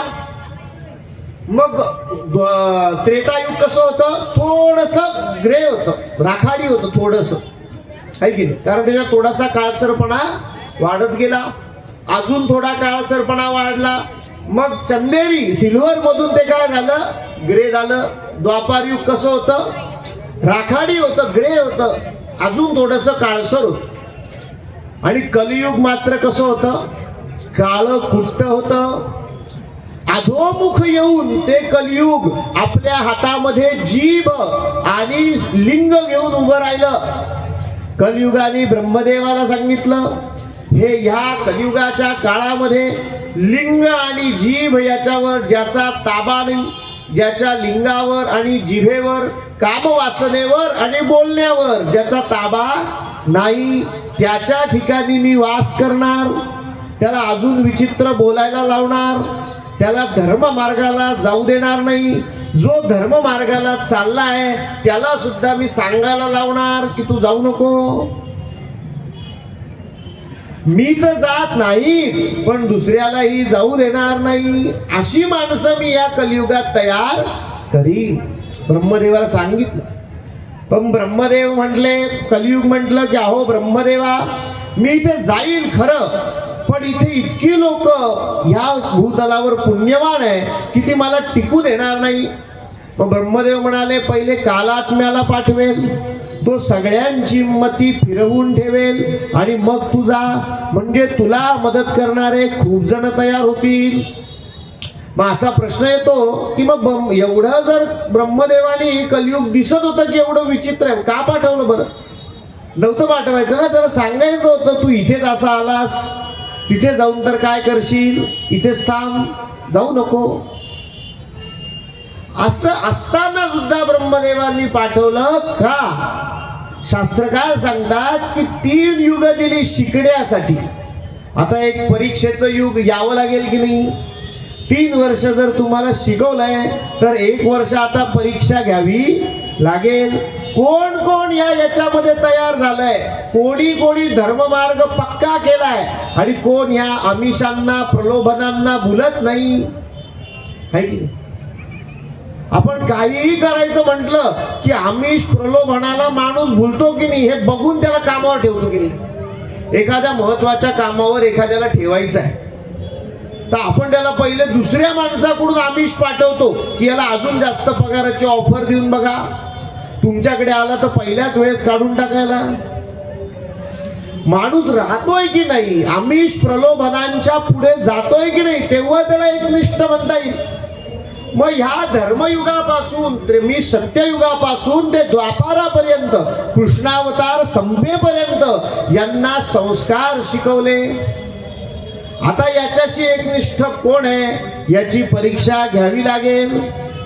ब्रह्मदेव कलियुगाला म्हणाले की काही नाही कलियुगा, तू या भूतलावरती जा आणि यांची परीक्षा घे, यांचं लिंग आणि यांची वाणी याच्यावरती ताबा मिळव आणि त्याचा जास्तीत जास्त कुउपयोग हे आयुष्यात कसा करतील याच्याकडे लक्ष दे. पण ब्रह्मदेवाने कलीला सांगितलं, पण कली महाराज तुम्ही एक काम निश्चित करा की जे कोणी या भूतलावरती गुरु भक्त आहेत, हरिचिंतन करतायत, सद्मार्गी राहतायत, त्यांना मात्र तू पीडा देऊ शकणार नाहीस, त्यांच्यापाशी जाऊ नकोस. असं कलियुगाने ऐकलं आणि कलियुगाने ब्रह्मदेवाला विचारलं, मग मला तुम्ही पृथ्वीवर जाण्याच्या आधी गुरुमहिमा सांगा. कलियुगाला पक्की माहिती आहे, जाण्याच्या आधी आपल्या शत्रूची माहिती करून घेणं गरजेचं आहे. गाफील राहून चालणार नाही. हा गुरु नावाचा आपला शत्रू किती बलाढ्य आहे हे आपण माहिती करून घेतलं पाहिजे. हा नक्की कुठे राहतो, हा नक्की काय करतो, हा गुरु नावाचा जो कोणी शत्रू, हे ब्रह्मदेव सांगतायत की हा तुझा कलियुगामध्ये शत्रू असणार आहे. कोण? गुरु. हा काय करतो, कुठे राहतो, या दिसायला कसा आहे, म्हणजे त्याच्या आजूबाजूला पहिले माणसं सोडायला. मग ब्रह्मदेवाने सांगायला सुरुवात केली की अरे कलियुगा, तुला मी सांगतो की हा गुरु कोण आहे. गुरु सेविती निरंतरेसी, त्यासी तुझा न लागे दोष. कलीने लगेच प्रश्न विचारला. कली म्हणे, ब्रह्म्यासी गुरु महिमा आहे कैसी, कवन गुरु स्वरूपे कैसी, विस्तारावे मदप्रती. ऐकून कलीचे वचन ब्रह्मा सांगतसे आपण. आणि ब्रह्मदेवाने सांगायला सुरुवात केली, गुकार म्हणजे सिद्ध जाण, रेफ पापास्य दाहक, उकार विष्णूर अव्यक्त, त्रितयात्मा श्री गुरु सत्य, परब्रह्म गुरु निश्चित, म्हणून सांगे कलीसी. कलीला सांगितलं की गुरु या शब्दामधला गु जो आहे तो काय आहे. कलीला सांगितलं गुकार म्हणजे सिद्ध आहे, सगळी कामना परिपूर्ण करणारा, सिद्धी देणारा असा तो गुकार आहे. रेफ र म्हणजे काय आहे, तर रेफ पापासी दाहक, सगळे पापांचं दहन करणारा असा तो र आहे गुरु शब्दामधला. आणि रला एक उकार आहे, गुला आणि रला दोघांनाही उकार आहे. मग हे उकार म्हणजे काय आहे तर हे अव्यक्त स्वरूपातलं विष्णूचं स्वरूप आहे. असा तयार झालेला हा शब्द, त्याचं नाव आहे गुरु. आणि मग हा गुरु काय करणार आहे तर ब्रह्मदेवाने सांगायला सुरुवात केली की या कलियुगामध्ये असं सगळं करून देणारा गुरु हाच तुझा खरा शत्रू आहे. कोणाचा? कलीचा, आपला नाही, कलीचा हाच प्रकारचा शत्रू आहे. मग याची कथा सांगताना पुढे सांगतात, पूर्वी गोदावरी तिरी अंगिरस ऋषीचा आश्रम थोरी, वृक्ष असती नाना परी, पुण्य नामे मृग वसती. कथा सांगताना ब्रह्मदेव सांगतात की पुढे पूर्वी एक आश्रम होता. कोणाचा? अंगिरस ऋषींचा. तिथे वेदधर्म नावाचे मुनी होते. त्यांचं नाव काय आहे? वेदधर्म. त्यांना भरपूर शिष्य परंपरा होती. त्यांनी त्या शिष्यांना शिकवलं आणि त्यांनी त्या शिष्यांची परीक्षा घेण्याचं ठरवलं की या शिष्यांची आता आपण काय घेतली पाहिजे? परीक्षा घेतली पाहिजे. गुरु परीक्षा घेतात, निश्चित घेतात. म्हणून त्यांनी काय ठरवलं, आपण शिष्यांची आता काय घेतली पाहिजे? परीक्षा घेतली पाहिजे. एवढे दिवस त्यांना शिकवलं आहे. त्यांनी सांगितलं की माझ्या प्रारब्ध योगाने माझा जो पुण्यकाळ होता तो मी वेद सेवेत घालवलाय. पण जे काही पूर्वजन्माचं पातक आहे त्या पातकाच्या बदल्यात मला काशी क्षेत्रावर जाऊन राहावं लागणार आहे आणि तिथे माझ्या सर्व अंगाला कुष्ठ होणार आहे, माझं सर्व अंग दूषित होणार आहे आणि त्याच्यातून पू पडणार आहे, घाण पडणार आहे. आणि हे किती वर्ष चालणार आहे तर 21 वर्ष चालणार आहे. किती वर्ष चालणार आहे? 21 वर्ष. मग त्यांनी सगळ्या शिष्यांना विचारलं की या काळामध्ये माझी सेवा करायला यायला कोण तयार आहे? कोणी हात वर केला नाही, है की नाही? काशीला जायचं आहे, तिथे आपल्यासाठी 10 खोल्या बुक असणार आहे. प्रत्येकाला बसायला वेगवेगळी गाडी असणार आहे. प्रत्येक गाडीमध्ये प्रत्येकासाठी एक एक वेगळा माणूस ठेवलेला असणार आहे जो सगळ्यांना काशी फिरवणार आहे. उत्तम उत्तम लस्सी, रबडी, तिथलं जे काय मिळतं खाऊ घालणार आहे. काशीच्या घाटांवर फिरायला नेणार आहे. अशी सगळी व्यवस्था गुरूंची केलेली आहे. आता कोण कोण शिष्य येणार आहे? भांडण येण्यावरून मला यायचं, मला यायचं, सगळे तयार. पण वेद धर्म म्हणतात असं नाही आहे.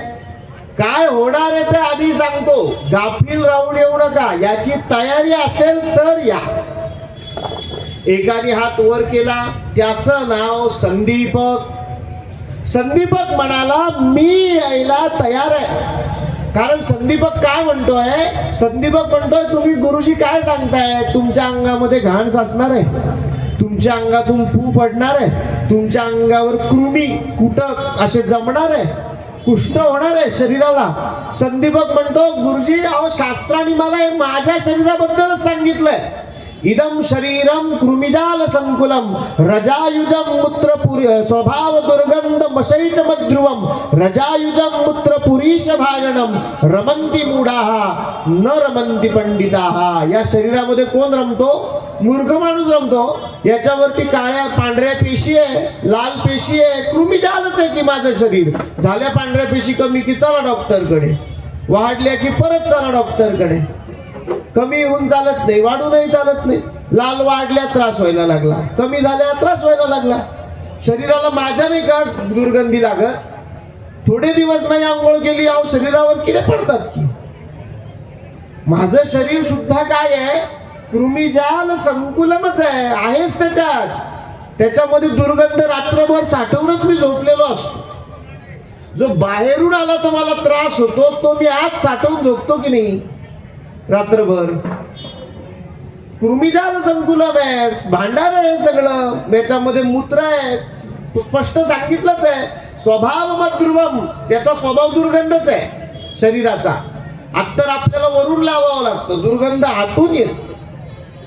अवधूतांसारखा आपल्या शरीराला चंदनाचा वास येत नाही.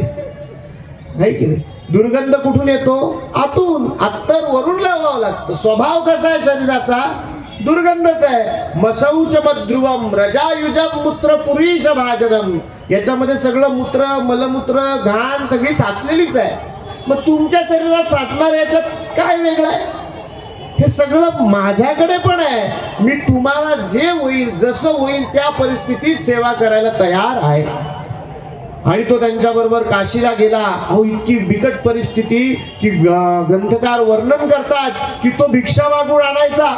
ते भिक्षेचं पात्र समोर धरायचा. एकच भिक्षा मागायची त्याच्यासाठी आणि गुरूंसाठी एकच भिक्षा. गुरु त्याच हाताने तो सगळा घास उचलतात, तो खातात. खाताना त्या भांड्यात त्यांची लाळ पडते आणि नंतर ते तसंच अन्न कोण खातं? संदीपक खातो आणि अतिशय आनंदाने खातो. सगळे लोक म्हणतात, अरे तू असं कसं आहेस? दुसऱ्यांना भिक्षा माग. तो म्हणतो, नाही, माझ्या गुरूंची अनुमती नाही. त्यांनी सांगितलं एकच भिक्षा मागायची. कधी कधी गुरु रागवतात, आणलेली भिक्षा फेकून देतात. तसाच तो त्या दिवशी उपाशी राहतो, काही खात नाही दुसरं. अहो, ही भक्ती बघायला साक्षात काशीश्वर आला, महादेव आले. की अहो, माझ्यापर्यंत एक वार्ता आली, एक असा एक शिष्य आहे, मी जाऊन बघितलं पाहिजे. काशीश्वर आला. महादेव स्वतः चक्र भोळा महादेव भोलेनाथ उभा राहिला आणि संदीपकाला म्हणाला, अरे मी तुझी भक्ती पाहून तुष्ट झालोय, वर माग. तू काय मागशील ते मी द्यायला तयार आहे. संदीपक म्हणाला, गुरूंना विचारल्याशिवाय मागणार नाही. गुरु आज्ञेशिवाय मी काहीही करणार नाही. मग तो गुरूंना विचारायला गेला आणि गुरूंना म्हणाला, का हो, तुमच्या या शरीराची व्याधी बरी होईल असं वर मागू का? मी माझ्यासाठी काही मागितलं नाही. महादेव आले होते, मला म्हणत होते की काय रे संदीपका, काही मागतो का? मी माझ्यासाठी अहो काही मागितलं नाही, पण तुमच्या शरीराची व्याधी बरी व्हावी असं वर मागू का? गुरु म्हणाले, काय रे, म्हणजे माझ्या या शरीराबरोबर जो तुला त्रास होतोय त्याला त्रास झाला का तुला? आता हे नको आहे का तुला याच्या पुढे? तसं मला सांग, मी तुला मोकळं करतो. मला बरं करून का मोकळं व्हायचंय तुला? तो म्हणतो, तसं नाही, तुमच्या शरीराचे जे त्रास आहेत ना ते मला बघवत नाही. गुरु म्हणतात, अरे बघवत नाही म्हणजे काय? मी तुला पहिलेच सांगितलं होतं, मागचे भोग आहे, भोगून मला मोकळं व्हायचं आहे. तुझी इच्छा आहे की नाही मी मोकळं व्हावं म्हणून? अटकून ठेवतोस का परत शरीरामध्ये? माझी मुक्ती काढून घेतोस का? गुरु रागवले. त्यांनी महादेवांना जाऊन सांगितलं, गुरु नाही म्हणतात वर मागायला, मी नाही मागणार तुमच्याकडून वर. अहो, एखादी अलौकिक गोष्ट दिसली ना की आपण 4 जणांना सांगायला घेतो लगेच. घरी जाऊन कधी फोन करून कधी सांगू असं होतं आपल्याला, आहे की नाही? घरामध्ये एखाद्या मुलीचं लग्न झालेलं असलं की आईला घरी गेलं पहिले होतं की कधी हिला फोन करून सांगते की बाई आज काय पाहून आले, आहे की नाही? होतं तसं, स्वभाव आहे माणसाचा. नवीन साडी दिसली, सेल लागलेला दिसला, सेल मध्ये एका ठिकाणी 2 साड्या घ्या आणि त्याच्यावर 5 फ्री. कधी कोणाकोणाला फोन करून सांगते असं होतं का? अलौकिक गोष्ट दिसली ना वेगळीच, असं होऊ शकत नाही 2 साड्यांवर 5 फ्री. मग दिसल्यावर आपल्याला होतच की नाही असं? पहिले सांगायला पाहिजे. आपल्यालाच कशाला? महादेवांना सुद्धा तसंच झालं. या एवढ्या लोकांमध्ये असा माणूस दिसला की मी आलो तरी वर मागत नाही. ते त्याला सांगतात, अरे इथे मुनींच्या 1000 वर्षाची तप करून झाली, 1000 वर्ष तपस्या करून झाली, काय काय नाही करून झालं, तेव्हा मी येतो आणि वर देतो. राक्षसांची किती तपस्या झाली, रावणाने काय काय केलं मी समोर यावं म्हणून. स्वतःच्या शरीरामधले आतडे काढले, त्याची विना केली, स्वतःचे शरीर डोकं छाटलं, अरे काय काय नाही केलं. तेव्हा मी आलो तुझ्याकडे. मी माझं स्मरण न करता आलोय, तू माझं नाव घेतलं नाही आजपर्यंत, तरी आलो. आणि तू म्हणतो मला वर नको. असा माणूस बघितल्यावर महादेवांना पण असं अलौकिक वाटलं. कोणाला सांगून कोणाला नको. ते त्यांनी जाऊन सांगितलं विष्णूंना. मग विष्णू आले, बोलावून घेतलं. अरे म्हणे, माग काय पाहिजे तुला द्यायला तयार आहे. तो म्हणे काही नको. वेद धर्ममुनींना त्यांनी पुन्हा सांगितलं की महाराज विष्णू सुद्धा आले होते, मी नाही सांगितलं. गुरु सुखावले. गुरूंनी त्याला आशीर्वाद दिला की अरे तुझी गुरु भक्ती काय आहे हे मला आज कळलं. थोड्या थोड्या आमिषाने माणूस भुलतो. स्वतः विष्णू आहे आणि काय माग ते माग म्हणतायत, महादेव म्हणतायत. एवढ्या आमिषाला नाकारून गुरूंकडे यायचं म्हणजे किती गुरु भक्ती दृढ पाहिजे, किती पाहिजे या गुरु भक्तीमध्ये दृढता. म्हणून हा अध्याय पहिले झालाय सुरुवातीला की एवढ्या दृढ भक्तीपर्यंत जाता आलं पाहिजे आणि त्याचा प्रवास ते हळूहळू पुढे सांगणार आहेत आपल्याला कसं जाता येईल या दृढ गुरुभक्तीपर्यंत.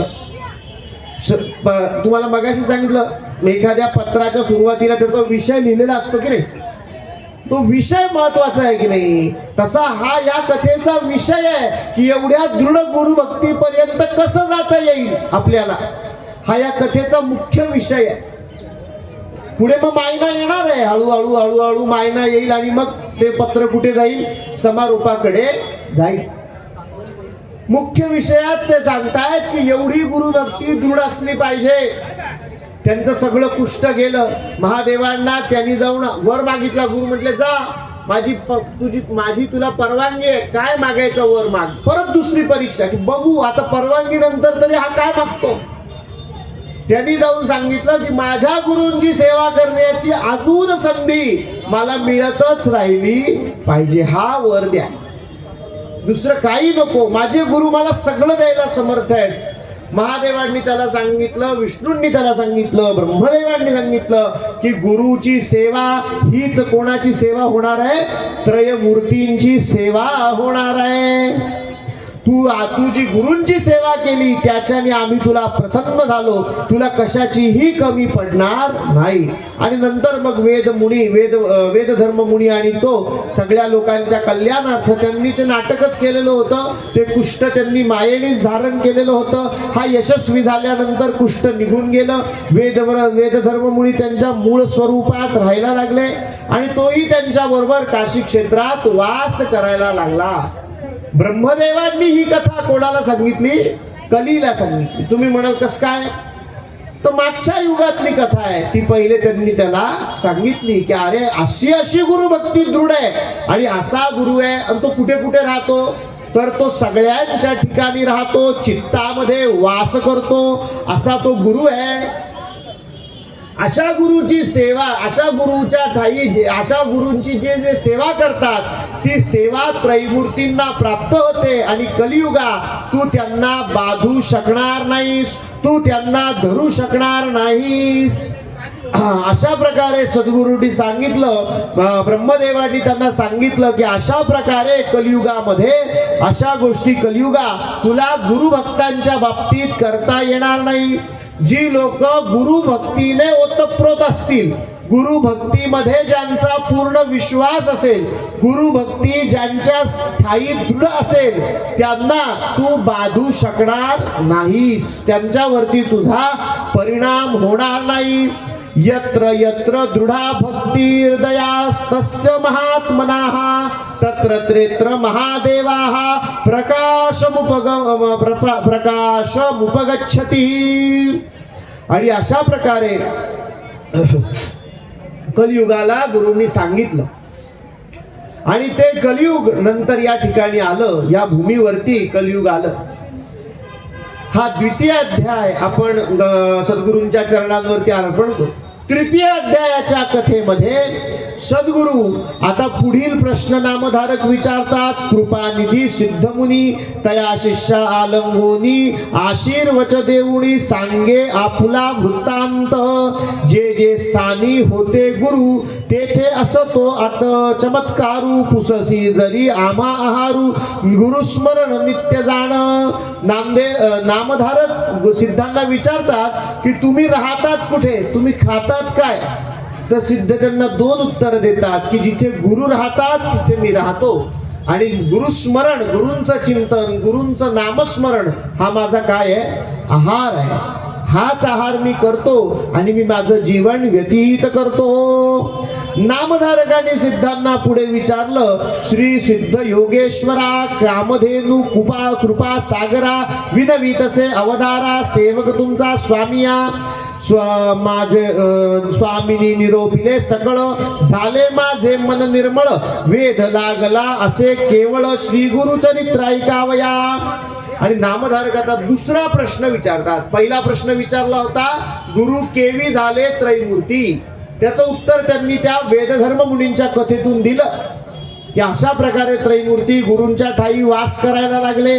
त्रिमूर्तींनी आश्वासन दिलं की गुरूंची सेवा केली की ती आमच्या तिघांपर्यंत येणारच आहे. गुरुर्ब्रह्मा गुरुर्विष्णू गुरुर्देवो महेश्वरः गुरु साक्षात परब्रह्म तस्मै श्री गुरवे नमः. मग नामधारक दुसरा प्रश्न विचारतात गुरु केवी गुरु त्रैमूर्ती कोणी कानी का अवतरले मनुष्य योनी सर्व सांगावे विस्तारोणी म्हणून स्वामी चरणा लागला. नामधारक त्यांना म्हणतायत की तुम्ही आम्हाला विस्तार करून सांगा की हे जे भगवंताचे अवतार होतात. थोडक्यात हा प्रश्न कसा आहे की भगवंताचे जे अवतार होतात ते का होतात, भगवंत पृथ्वी तलावरती अवतार का घेतात, ते का बरं इथे अवतरित होतात. तर नामधारक त्यांना सांगतायत, सिद्ध नामधारकांना सांगतायत की तुला त्याचीही कथा सांगतो की इथे अवतार घेतात तर का बरं घेतात त्याचीही कथा तुला सांगतो. समर्थ रामदास स्वामी आपल्याला सांगतात बहुशापिता कष्टला अंबऋषी तथाचे स्वयाचे स्वये श्री हरी जन्म सोशी दिला क्षीर सिंधू तया उपमानी नुपेक्षी कदा देव भक्ताभिमानी. बहुशापिता कष्टला अंबरीशी, या अंबरीशाची कथा पुढे या अध्यायामध्ये सिद्ध नामधारकांना सांगतात की एकादशीचं व्रत होतं. त्या व्रताच्या वेळेस काय झालं तर त्या व्रताच्या वेळेस नामधारकांना त्या व्रताच्या वेळेस काय झालं की त्याचं पारणं करायचं होतं आणि नेमकं तिथे दुर्वास आले. पारणाची वेळ पारणं घेण्याची भोजन करण्याची द्वादशीची वेळ टळून चालली आणि दुर्वास ऋषी गेले सानसंध्येसाठी, ते काही लवकर येईना. मग अंबरीशाने काय केलं की महात्म्यांचा अपमान तर करायचा नाही म्हणून अंबरीशाने काय केलं पाणी ग्रहण केलं थोडस आणि उपवास सोडला आणि बाकीच्यांना भोजन करायला सांगितलं आणि तो महात्म्यांसाठी थांबला. पण दुर्वास ऋषी जेव्हा परत आले तेव्हा त्यांना ते आवडलं नाही, ते त्याच्यावर रागवले आणि ते त्याला शाप द्यायला लागले. आणि तो शाप कोणी अंगावर घेतला, स्वतः भगवंताने घेतला. एकादशी व्रताचं महात्म्य इतकं की तो शाप कोणी अंगावर घेतला, भगवंताने. आणि या व्रताचं फळ या शापाचं कारण म्हणून भगवंत काय करतो तर त्याचे तुझे 10 जन्म भूतलावर होतच राहतील, तोपर्यंत मुक्ती मिळणार नाही असा शाप कोणी अंगावर घेतला, भगवंताने. आणि म्हणून भगवंताने किती अवतार घेतले, दशावतार, नानाविध अवतार या भूतलावर भगवंताचे होत राहतात अशी कथा सांगतात. ऐसा कार्यकारणी शाप ऐसे विचारोनी मानसी दुर्वास म्हणे विष्णूसी अवतारोनी भूमीसी नाना स्थानी जन्मावे. खरं म्हणजे दुर्वासांचा काही क्रोध विनाकारण नव्हता, तर कार्यकारण असतं, कुठलं तरी कारण असावं लागतं. आपण म्हणतो ना काही कारण नाही. आपण एखादा माणूस आपल्याकडे आला आणि त्या आपल्या आप्त स्वकीय जवळच्या माणसानी आपल्याला विचारलं की का हल्ली आमच्याकडे येत नाही, मग तो म्हणतो आपण त्यांना हल्ली काही कारण निघत नाही, तुम्ही काहीतरी कारण काढा म्हणजे आम्ही येऊ. याला म्हणतात कार्यकारण. कार्य करण्यासाठी काहीतरी कारण असलं पाहिजे. आपल्या शरीराला भूक लागते हे कारण आहे, आपण कार्य करतो. भूक नाही लागत म्हटल्यावर कार्यच करणार नाही, कशाला करायचं, आपण झोपूनच राहू. शरीराला गतिमान राहण्यासाठी अन्न लागतं, अन्नासाठी पैसा लागतो, वेगवेगळ्या गोष्टी एका कार्यासाठी दुसरी जोडून येते, दुसऱ्यासाठी तिसरी जोडून येते. म्हणून हे सगळं चक्र हलतं, नाहीतर ते हलणार नाही. म्हणून शास्त्र गुरुचरित्रकार सांगतात कार्यकारणे शाप अंगीकारी जगाचा बाप दुष्टांवरी असे कोप तुष्टा प्रतिपाळावया. दुष्टांवरी ह्या जगाच्या बापाचा म्हणजे नारायणाचा काय आहे, कोप आहे. आणि सृष्टांवरी म्हणजे उत्तम माणसांवर, चांगल्या माणसांवर त्याची काय आहे, कृपा आहे. सृष्टा प्रतिपाळावया. आणि मग त्या सिद्ध नामधारकांना सांगतात की भगवंत इथे अवतार कशासाठी घेतात. नाना वेगवेगळे अवतार, गुरूंच्या स्वरूपात म्हणा, रामरायांच्या स्वरूपात म्हणा, विष्णूंच्या स्वरूपात म्हणा, कपिल महामुनींच्या स्वरूपात म्हणा, वेगवेगळ्या स्वरूपांमध्ये भगवंत इथे अवतार का घेतात तर त्याचं सूत्र ते सांगतात. अंगी ऐसे कार्य कारणे शाप, अंगीकारी जगाचा बाप, दुष्टांवरी असे कोप सृष्टा प्रतिपाळावया. सृष्टांचा प्रतिपाळ करणे, परित्राणाय साधूनाम विनाशाय च दुष्कृताम, याच्यासाठी भगवंत काय घेतात, भूतलावर अवतार घेत असतात. आणि मग हा शाप मिळाल्यामुळे भगवंताला कारण मिळालं, अवतार घेण्याचं काय मिळालं, कारण मिळालं. म्हणून ही सगळी रचना कारण तयार होण्यासाठी भगवंतानी घडवली आणि त्या कारणाने भगवंताने अवतार घेतला. आणि मग दत्तात्रेयांचा अवतार सांगायला सिद्ध नामधारकांना 4थ्या अध्यायामध्ये सुरुवात करतात की मग नामधारका, तुला आता या जगाच्या बापाने एकत्रित स्वरूपामध्ये अवतार कसा घेतला त्याची कथा सांगतो. एकत्रित स्वरूपात कसा या जगाच्या बापाने अवतार घेतला त्याची कथा तुला सांग. मग नामधारकांना सिद्ध सांगायला सुरुवात करतात की अरे नामधारका, अत्रि ऋषींची भार्या नाम तियेचे अनुसूया. अनुसूया, अनुसूया म्हणजे काय, आसूया नसलेली जी, तिला काय म्हणायचं, अनुसूया. जिच्यामध्ये आसूया नाही तिचं नाव काय आहे, अनुसूया. असूया तिच्यात नाही. प्रत्येकाला काही ना काही गोष्टी जवळच्या असतात, आहे की नाही. आपण म्हणतो की नाही आमचे हे सारखे झोपतात, पटकन म्हणतो माणसांबद्दल, आळशी आहे झोपतात.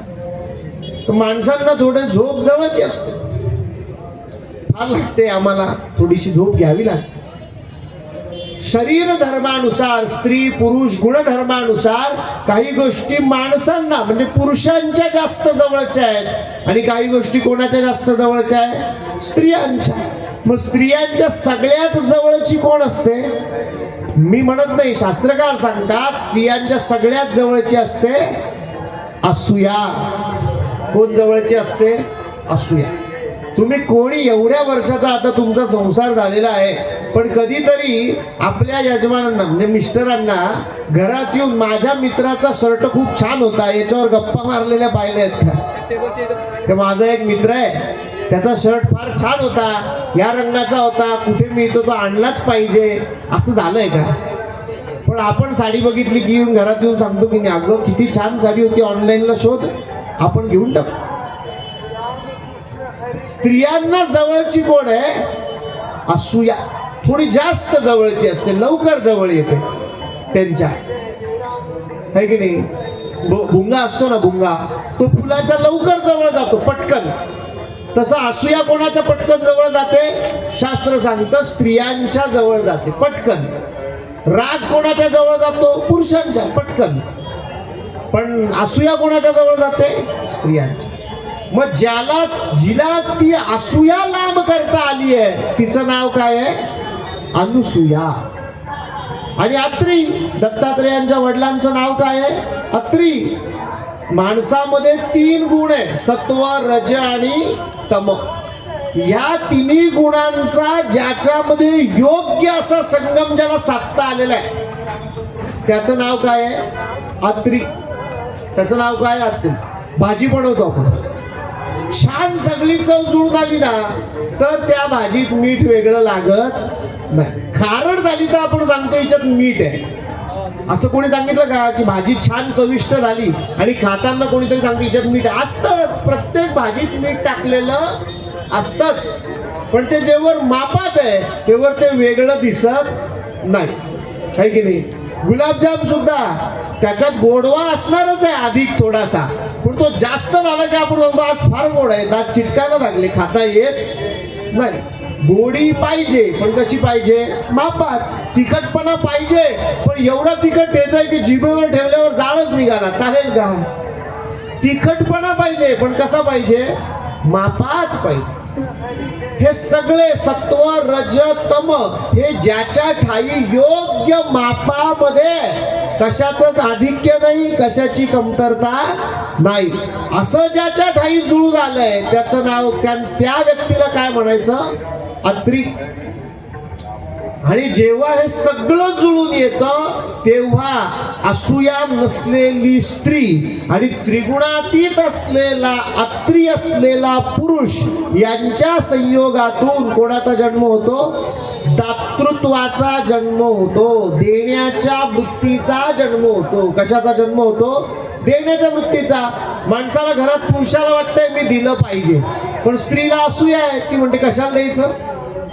स्त्रीला वाटतं आपण दिलं पाहिजे, पण पुरुषामध्ये रजोगुण जास्त आहे, तो म्हणतो सारखे देऊन टाकते, इकडे कोणी ठेवायचं? देण्याची वृत्ती ह्या दोन गोष्टी अनुसूया आणि अत्री जुळून आल्याशिवाय तयार होऊ शकत नाही. मग ती जुळून आली म्हणून तिथे दत्त नावाच्या देण्याच्या वृत्तीचा काय झाला? जन्म झाला. मग तो कसा झाला त्याची थोडक्यात कथा सांगितली आहे की अनुसूया माता या अतिशय पतिव्रता आहे. पतिव्रता शिरोमणीच आहे. त्यांचं भय कोणाला वाटतंय? अग्नीला वाटतंय, पाण्याला वाटतंय. पाणी म्हणतो नाही नाही मी गार लागणार नाही त्यांच्या हाताला, मला पटकन म्हटल्या साबदीला त्रास व्हायचा.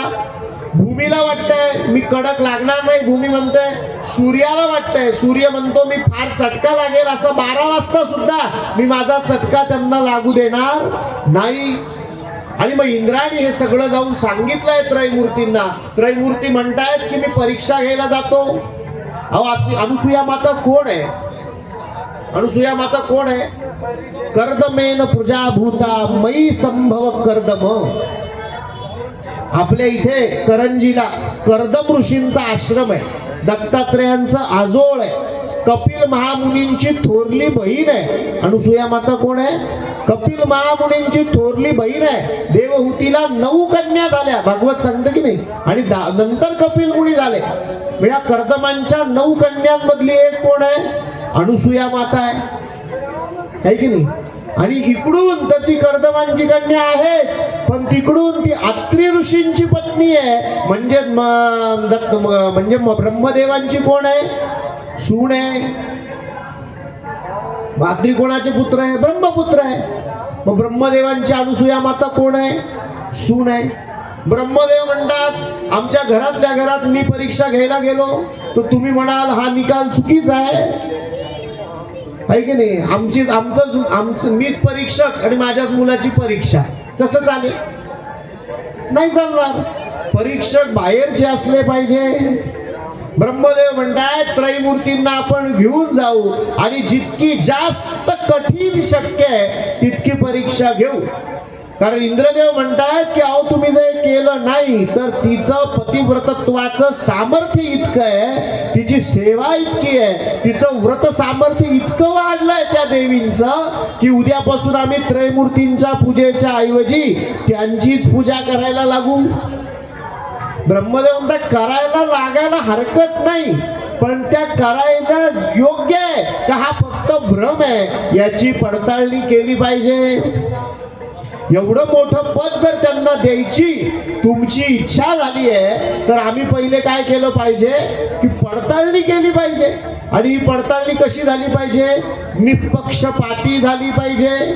म्हणून ते म्हणतात आपण तिघही जाऊ. 3 जण आश्रमात आले. आश्रमात येऊन तिघांनी काय केलं? अनुसूया मातेंना सांगितलं आम्हाला भिक्षा वाढा. त्यांनी संन्यासी वेश धारण केला, आश्रमात आले आणि अनुसूया मातेंना सांगितलं आम्हाला भिक्षा वाढा. अनुसूया माता अतिशय पतिव्रता शिरोमणी आहे. पतिव्रतेचा गुणच आहे की तिने अतिथी कधीही परांमुख होऊ देऊ नाही. अतिथी म्हणजे काय? अतिथी न सांगता आलेले. आपण घरी बोलावतो म्हणतो अतिथी म्हणून या, असं कसं चालेल? अतिथी म्हणजे न सांगता आलेले. ज्यांना बोलावलंय ते आमंत्रित आहेत. जे न सांगता आले त्यांना काय म्हणायचं? अतिथी. आपलं शास्त्र सांगतं अतिथी देवो भव. जे आमंत्रित आहेत ते तर देवासारखे असलेच पाहिजे कारण आपणच त्यांना बोलावलंय. पण जे आमंत्रित नाही आणि ते आले तरी सुद्धा ते कसे असले पाहिजे, देवासारखे असले पाहिजे. मला घरातून कुठेतरी बाहेर कामाला निघायचं आहे, कोणीतरी आलं, मी त्यांच्या तोंडावर दार बंद करून घेतलं, कुलूप लावून निघून गेलो, असं चालणार नाही. अतिथी जरी आले तरी माझ्या परीने जो योग्य आहे तो उचित सन्मान मी त्यांचा केला पाहिजे, असं आपला हिंदू धर्म सांगतो. अतिथी देवो भव. आणि पतिव्रतेचं पहिलं लक्षण सांगितलंय की जिच्या घरातून अतिथी विमुख जात नाही, संतुष्ट होऊन जातात, तिचंच नाव पतिव्रता. मग ते माहेरचे येऊ नाही तर सासरचे येऊ, कोणी विमुख जायला नको. नाही तर कशातलेच न येऊ, लांबचे येऊ, पण तरी ते कसे जायला नाही पाहिजे, असंतुष्ट जायला नको. जे प्रसन्न मनाने घरातून पुन्हा बाहेर पडतात, न सांगता आलेले असताना सुद्धा, तिचं नाव काय आहे, जिला हे करण्याची कला साधलेली आहे, तिचा हा गुण आहे पतिव्रतेचा. आणि असे खूप अतिथींची सेवा आजपर्यंत अनुसूया मातेंनी केली आहे. त्यांच्या वेगवेगळ्या विषयांना परिपूर्ण त्यांनी केलंय, त्यांच्या वेगवेगळ्या इच्छा परिपूर्ण केल्याय. आता त्रिदेव म्हणतात की आम्ही हे आज जर इच्छा परत या माऊलीला सांगितल्या तर हिला या पूर्ण करता येतातच, मग ही कठीण परीक्षा कशी काय होईल. मग ते म्हणतात आपण विलक्षण अशी मागणी केली पाहिजे, आपण वेगळी मागणी काहीतरी केली पाहिजे, त्याच्याशिवाय कठीण परीक्षा होणार. असं सोपे सोपे कोडे विचारून काय उपयोग. कोड कसं पाहिजे, अवघड, सांगता यायला नको. प्रश्न कसा पाहिजे, उत्तर तर पाहिजे त्याला, पण पटकन सापडेल असं सुद्धा नको. त्यांना सांगितलं की तुम्ही इच्छा भोजन देता तशी आम्हाला ख्याती कळाली आहे, तर आमची जी इच्छा आहे ते भोजन मागा. जिला अग्नीच घाबरतो तो कुठलंही अन्न शिजवून द्यायला तयार आहे, त्याच्यामुळे इच्छा भोजन तयार होणार. अनुसूया मातेने सांगितलं वाढायला मी तयार आहे. तुम्ही हातपाय, पहिले प्रथा अशी होती की अतिथी आले की अतिथी पहिले सांगायचे की आम्ही भोजन करणार आहोत, आणि मग ते स्नान संध्या सगळं करायला निघून जायचे. तेवढ्या वेळात गृहिणीचं भोजन तयार व्हायचं आणि मग त्यांचं भोजन व्हायचं. पण ते म्हणे आम्ही सगळं करूनच आलोय, त्वरित वाढा. अनुसूया माता म्हणे बरं त्वरित वाढू. आता त्यांना वाटलं की या 2 परीक्षा तर यशस्वी झाल्या, आता अजून पेक्षा कठीण करावी लागेल. याच्यात तर काही ही स्त्री अडकायला तयार नाही, ही म्हणत नाही मी वाढू शकत नाही म्हणून, ही याच्यात तर वाढायला तयार आहे. मग त्यांनी अनुसूया मातेला सांगितलं की अत्री ऋषी येण्याची काही वाट पता आम्ही पाहणार नाही, ते त्यांचं स्नान वंदन उरकून येतील तेव्हा येतील, तुम्ही आम्हाला वाढा. पण नुसतं वाढू नका, नग्न होऊन आम्हासी, आम्हाला कसं वाढा, नग्न होऊन वाढा. आता ही मोठी कठीण परीक्षा झाली आहे की नाही, किती कठीण परीक्षा आहे, कसं काय वाढायचं, कोडं मोठं अवघड आहे. अनुसूया माता त्यांच्या पाकस्थळामध्ये गेल्या, त्यांच्या स्वयंपाक घरामध्ये गेल्या. तिथे जाऊन त्यांनी काय केलं, आपल्या पतीच्या चरणांचं म्हणजे स्वतःच्या गुरूंचं, त्यांचे गुरु कोण आहेत, अत्री ऋषीच आहे, आपल्या गुरूंचं स्मरण केलं.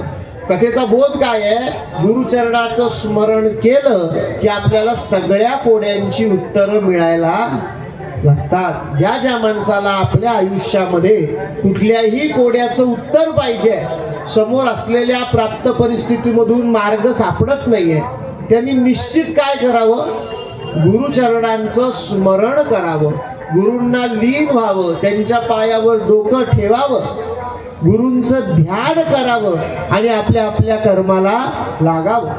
निश्चित त्या कर्मामध्ये योग्य मार्ग त्याला जुळूनच येतो, योग्य मार्ग त्याला निश्चित सापडतो.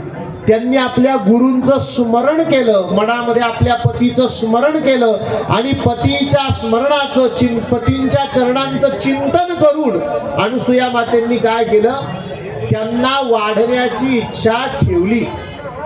त्यांना वाढण्याची इच्छा ठेवली की मी वाढेल, त्यांना आता जेवायला वाढेल. आणि जशा अनुसूया माता ते अन्न घेऊन नग्न अवस्थेमध्ये बाहेरच्या खोलीमध्ये आल्या तर त्या बघतात तर काय, बालकांच्या रडण्याचे आवाज यायला लागले, बालकांचं रडणं ऐकू यायला लागलं. अनुसूया माता आश्चर्यचकित झाल्या. अहो असं का घडलं? कारण ही जी मागणी आपल्याला ढोबळ मानाने दिसते की नग्न होऊन वाढा, तर ही मागणी खरी म्हणजे तशी नाही आहे. भगवद्गीतेमध्ये भगवान श्रीकृष्ण अर्जुनाला सांगतात, न जायते म्रियते वा कदाचिन नायं भूत्वा वनितावान भूयः अजो नित्य शाश्वतोऽयं पुराणो न हन्यते हन्यमाने शरीरे. भगवान अर्जुनाला सांगतात की अरे बाबा, हे शरीर काय आहे? या आत्म्याचे कपडे, हे हन्यमान आहे की नाही? नवानि गृह्णाति नरोपराणि यथा शरीरानि विहाय जीर्णान नवानि गृह्णाति नरोपराणि. वस्त्र जीर्ण झाले की नवानि गृह्णाति नरोपराणि. वस्त्र जीर्ण झाले की माणसाला नवीन कपडे पाहिजे असतात. तसं यथा शरीरानि विहाय जीर्णान यज्ञानि संयाति नवानि देही. आत्म्याला नवीन शरीर पाहिजे असतं. म्हणजे शरीर काय? आत्म्याचे कपडे. आणि अवधूत अवस्था, ज्यांचा आपल्या पूर्ण शरीरावर ताबा आहे, त्यांना या शरीर नावाच्या कपड्याचा सुद्धा काय करता येतो? त्याग करता येतो. भागवत तुम्ही भरपूर वेळेस ऐकलं. आमच्या संकेत गुरूंचं पण भागवत या ठिकाणी भरपूरदा झालं. आज आमच्या गुरूंचं जिथे भागवत झालंय तिथे बसण्याची संधी मिळाली. हाही एक मोठा गुरूंच्या कृपेचाच योग आहे. पण भागवत तुम्ही ऐकलंय की नाही? अवधूतांचं वर्णन भागवतामध्ये येतं. अवधूत म्हणजे काय? की ज्यांचं शरीर नावाचे कपडे त्यांना आता महत्वाचे वाटत नाही. वृषभदेवांची कथाच येते. त्यांच्या शरीरातून मल राहिलंच नाही, कपड्यांमध्ये कपडे राहिलेच नाही. मग शरीराला कशाचा वास येतो? चंदनाचा वास येतो. संत सांगतात की नाही, संतांच्या शरीराला कशाचा वास असतो? चंदनाचा. चंदनाचे हात पायही चंदन. वास कशाचा येतो? चंदनाचा येतो. शरीर राहतच नाही. मग हे शरीर नावाचे कपडे सोडून निर्मल होता येत आहे का? ब्रह्मदेव म्हणतायत, महादेव म्हणतायत आणि विष्णू म्हणतायत अनुसूया मातेंना परीक्षा कशाची आहे? तर तुमचं भय वाटतंय अग्नीला, तुमचं भय वाटतंय पंचमहाभूतांना. आणि हे शरीर कशातून बनलंय? पंचमहाभूतातून बनलंय. हे पंचमहाभूतातून बनलेलं शरीर त्याग करून अवधूतावस्थेत आमच्या समोर येता येतं का? जर हे येता येत असेल तर मग आमच्या जागेवर तुमचं पूजन व्हायला हरकत नाही. मग आमच्या जागेवर तुमचं पूजन कशाला? आम्हीच तुमचं पूजन करतो. आई माझा गुरु, आई कल्पतरू, सौख्याचा सागरू आई माझी, आम्हीच तुम्हाला माता मानून घेतो. आणि म्हणून ह्या अतिशय उत्तम अशा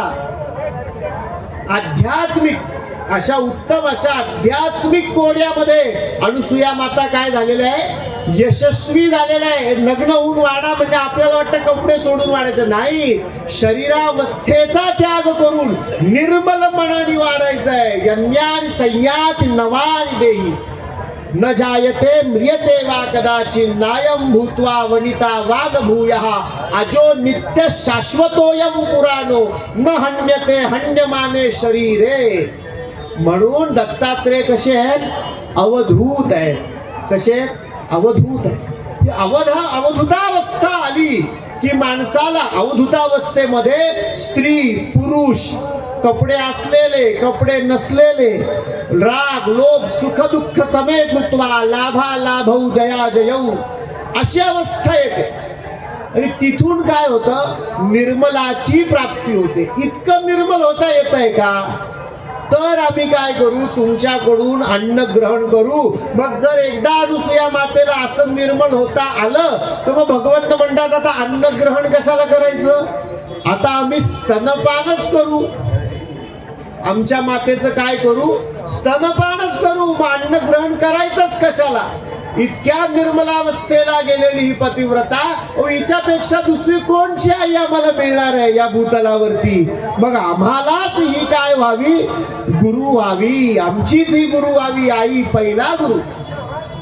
म्हणून भगवंतानी कोणाचं रूप घेतलंय?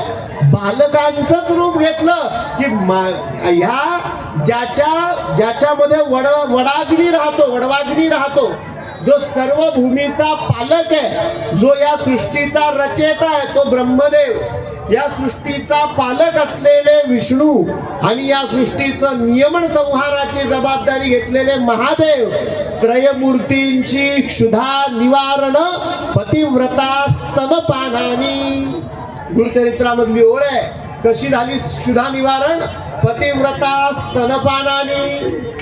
अहो, एखादी वस्तू आहे की नाही, समोर एखादी दोरी पडली आहे, दोरी, आणि मला वाटतंय अंधारामध्ये की ती दोरी म्हणजे काय आहे? साप आहे. मग माझ्या पायाची लटलट व्हायला लागते की नाही, अंगाला घाम सुटायला लागतो, पायाची लटलट व्हायला लागते, भीती वाटायला लागते, कोणाला तर चक्कर घ्यायला लागते. आणि जेव्हा कळतं इथं दोरी होती, मग आपण म्हणतो हे सगळं मला का झालं? साप नसताना सुद्धा झालं की नाही?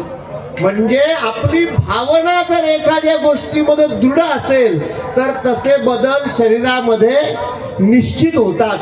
आपली भावना तेवढी दृढ पाहिजे. अनुसूया मातेंनी ती बालकं पाहिली आणि म्हणे, बालके बाळे माझी. भावना मातृत्वाची इतकी दृढ झाली की मातृत्वाची सगळ्यात दृढ भावना म्हणजे काय?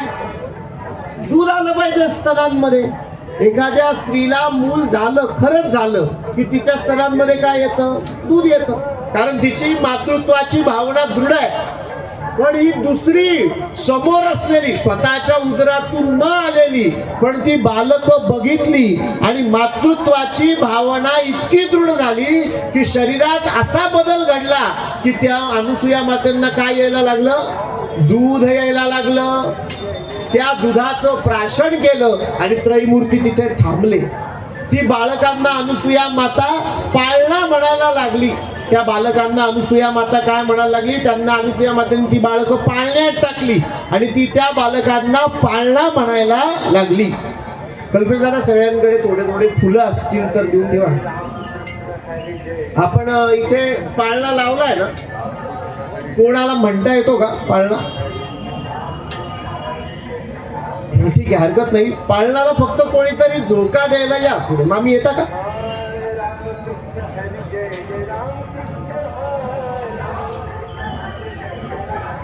अनुसूया मातेंनी पाळणा म्हणायला सुरुवात केली. पर्यंदे गायी तये वेळी, असं श्लोक असं सांगितलंय. पर्यंदे गाय तये वेळी. दिगंबरा म्हणतच देऊ आपण. दिगंबरा दिगंबरा श्रीपाद वल्लभ दिगंबरा, दिगंबरा दिगंबरा श्रीपाद वल्लभ दिगंबरा, दिगंबरा दिगंबरा श्रीपाद वल्लभ दिगंबरा, दिगंबरा दिगंबरा श्रीपाद वल्लभ दिगंबरा, दिगंबरा दिगंबरा श्रीपाद वल्लभ दिगंबरा, दिगंबरा दिगंबरा श्रीपाद वल्लभ दिगंबरा. हातात देऊन ठेवा सगळ्यांकडे 2 मिनिटं. दिगंबरा दिगंबरा श्रीपाद वल्लभ दिगंबरा, दिगंबरा दिगंबरा श्रीपाद वल्लभ दिगंबरा. अनुसूया मातेंनी पाळणा म्हटला, भगवंताला पाळणा हलवला. तेवढ्यात अत्रि ऋषी आले. अत्रि ऋषींनी ओळखलं, अत्रि ऋषींनी ओळखले, अरे हे तर त्रिदेव आहेत, त्रयमूर्ती आहेत, आणि ते स्वतः अतिथी रूपात आले होते आणि इथे बाळे म्हणून राहिलेली आहे. अत्रि ऋषींच्या समोर स्वतः ब्रह्मदेव, महादेव आणि विष्णू सगळे समोर उभे राहिले. अनुसूया मातेंनी अत्रि ऋषींना विनंती केली. त्यांनी सांगितलं अनुसूया मातेंना की तुम्ही वर मागा. अनुसूया मातेंनी अत्रि ऋषींना विनंती केली की ही तिघही जण माझी बाळ म्हणून इथे राहिली पाहिजे, असा त्यांच्याकडे तुम्ही वर मागा. त्रयमूर्ती आणि हा वर मागितला आणि तिघही जण काय झाले? बाळ म्हणून राहिले. त्याच्यातला पहिल्यांचं नाव आहे ब्रह्ममूर्ती, चंद्र झाला. विष्णुमूर्ती दत्त केवळा. ईश्वर तो दुर्वास नाव पावला. तिघे पुत्र अनुसूयेंचे दुर्वास आणि चंद्रदेखा उभे राहुणी. दुर्वास आणि चंद्रदेखा उभे राहुणी माते सन्मुखा. निरोप मागुती कौतुका जाऊ तयात निजस्थाना. त्यांच्यातले पहिले म्हणजे ब्रह्मदेवाचे अंश असलेले चंद्र आणि विष्णुदेवांचे स्वरूप असलेले विष्णुदेव महादेवांचे स्वरूप असलेले दुर्वास हे दोघं मातेला म्हणाले की आता आम्हाला जाण्याचा निरोप द्या, आम्हाला आमच्या निजस्थानाला जायचंय. मग चंद्र लोकात निघून गेले, दुर्वास तपश्चर्येसाठी निघून गेले आणि त्यांनी सांगितलं की आम्ही तिघही एकत्र एका रूपात दत्तांच्या ठिकाणी राहू. कोणाच्या ठिकाणी राहू? दत्तांच्या ठिकाणी राहू, तिघ एकत्र राहू. चंद्र म्हणे अहो माते निरोप द्यावा आम्हा त्वरिते, चंद्रमंडळी वास माते नित्य दर्शन तुमचे चरणी. तिसरा दत्त विष्णुमूर्ती असेल तुमचे धरोणी चित्ती, त्रयमूर्ती तेची निश्चिती म्हणून सांगे तीयसी. आणि म्हणून या भूतलावरती दत्त किती रूपात किती मुखांचे आहेत? तुकाराम महाराज म्हणतात किती आहेत त्यांना? 6 शिरे 6 हात त्यासी माझा दंडवत. गुरुर्ब्रह्मा गुरुर्विष्णू गुरुर्देव महेश्वरः, गुरु साक्षात परब्रह्म तस्मै श्री गुरवे नमः. आपण दत्त त्रयमूर्ती ऐक्य होऊन दत्त राहिला असं म्हटलं की या सगळ्यांनी दत्तात्रेयांच्या पाळण्यामध्ये त्यांच्यावरती पुष्पवृष्टी करायची आहे. 2 मिनिटं पहिले आपण सगळ्यांनी भजन करू आणि दत्तात्रेयांच्या जन्माची पुष्पवृष्टी दत्तात्रेयांच्या पाळण्यावरती करू. सगळ्यांनी हात जोडून एकदा पहिल्यांदा सगळ्यांनी माझ्या मागे भजन करा. दिगंबरा दिगंबरा श्रीपाद वल्लभ दिगंबरा, दिगंबरा दिगंबरा श्रीपाद वल्लभ दिगंबरा, दिगंबरा दिगंबरा श्रीपाद वल्लभ दिगंबरा. त्रयमूर्ती तुम्ही विघ्नहरा श्री गुरुदत्ता कृपा करा. दिगंबरा दिगंबरा श्रीपाद वल्लभ दिगंबरा, दिगंबरा दिगंबरा श्रीपाद वल्लभ दिगंबरा. गुरुदेव तुम्ही यतीश्वरा सद्गुरुनाथा कृपा करा. दिगंबरा दिगंबरा श्रीपाद वल्लभ दिगंबरा, दिगंबरा दिगंबरा श्रीपाद वल्लभ दिगंबरा. अवधूत चिंतन श्री गुरुदेव दत्त. विष्णुमूर्ती दत्तात्रेय त्रयमूर्ती ऐक्य होऊन दत्तात्रेय राहिला आपण. गुरुदेव दत्तात्रेयार्पणमस्तु. अवधूत चिंतन श्री गुरुदेव दत्त सद्गुरु स्वामी महाराज की जय. दुर्वास चंद्र निरोप घेऊन गेले स्वस्थाना अनुष्ठानासी आणि अनुसूया मातेंच्या घरी त्रयमूर्ती राहिले एकत्र होऊन.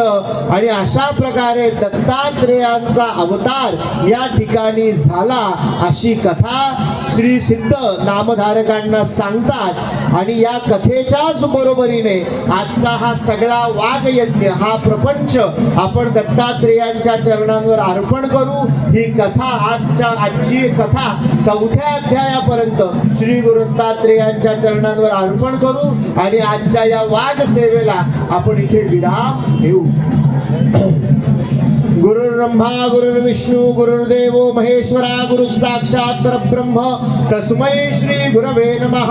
म्हणे सरस्वती गंगाधरू पुढील कथेचा विस्तारू, ऐकता होय मनोहरू सकळाविष्टे साधती. इति श्री गुरुचरित्र परमकथा कल्पतरू श्री नृसिंह सरस्वती उपाख्याने सिद्ध नामधारक संवादे अनुसूयोपाख्यान नाम चतुर्थोऽध्यायः. श्री गुरु दत्तात्रेयार्पणमस्तु. अवधूत चिंतन श्री गुरुदेव दत्त सद्गुरु स्वामी महाराज की जय. श्रीपाद श्री वल्लभ स्वामी महाराज की जय. दत्तात्रेय भगवान की जय.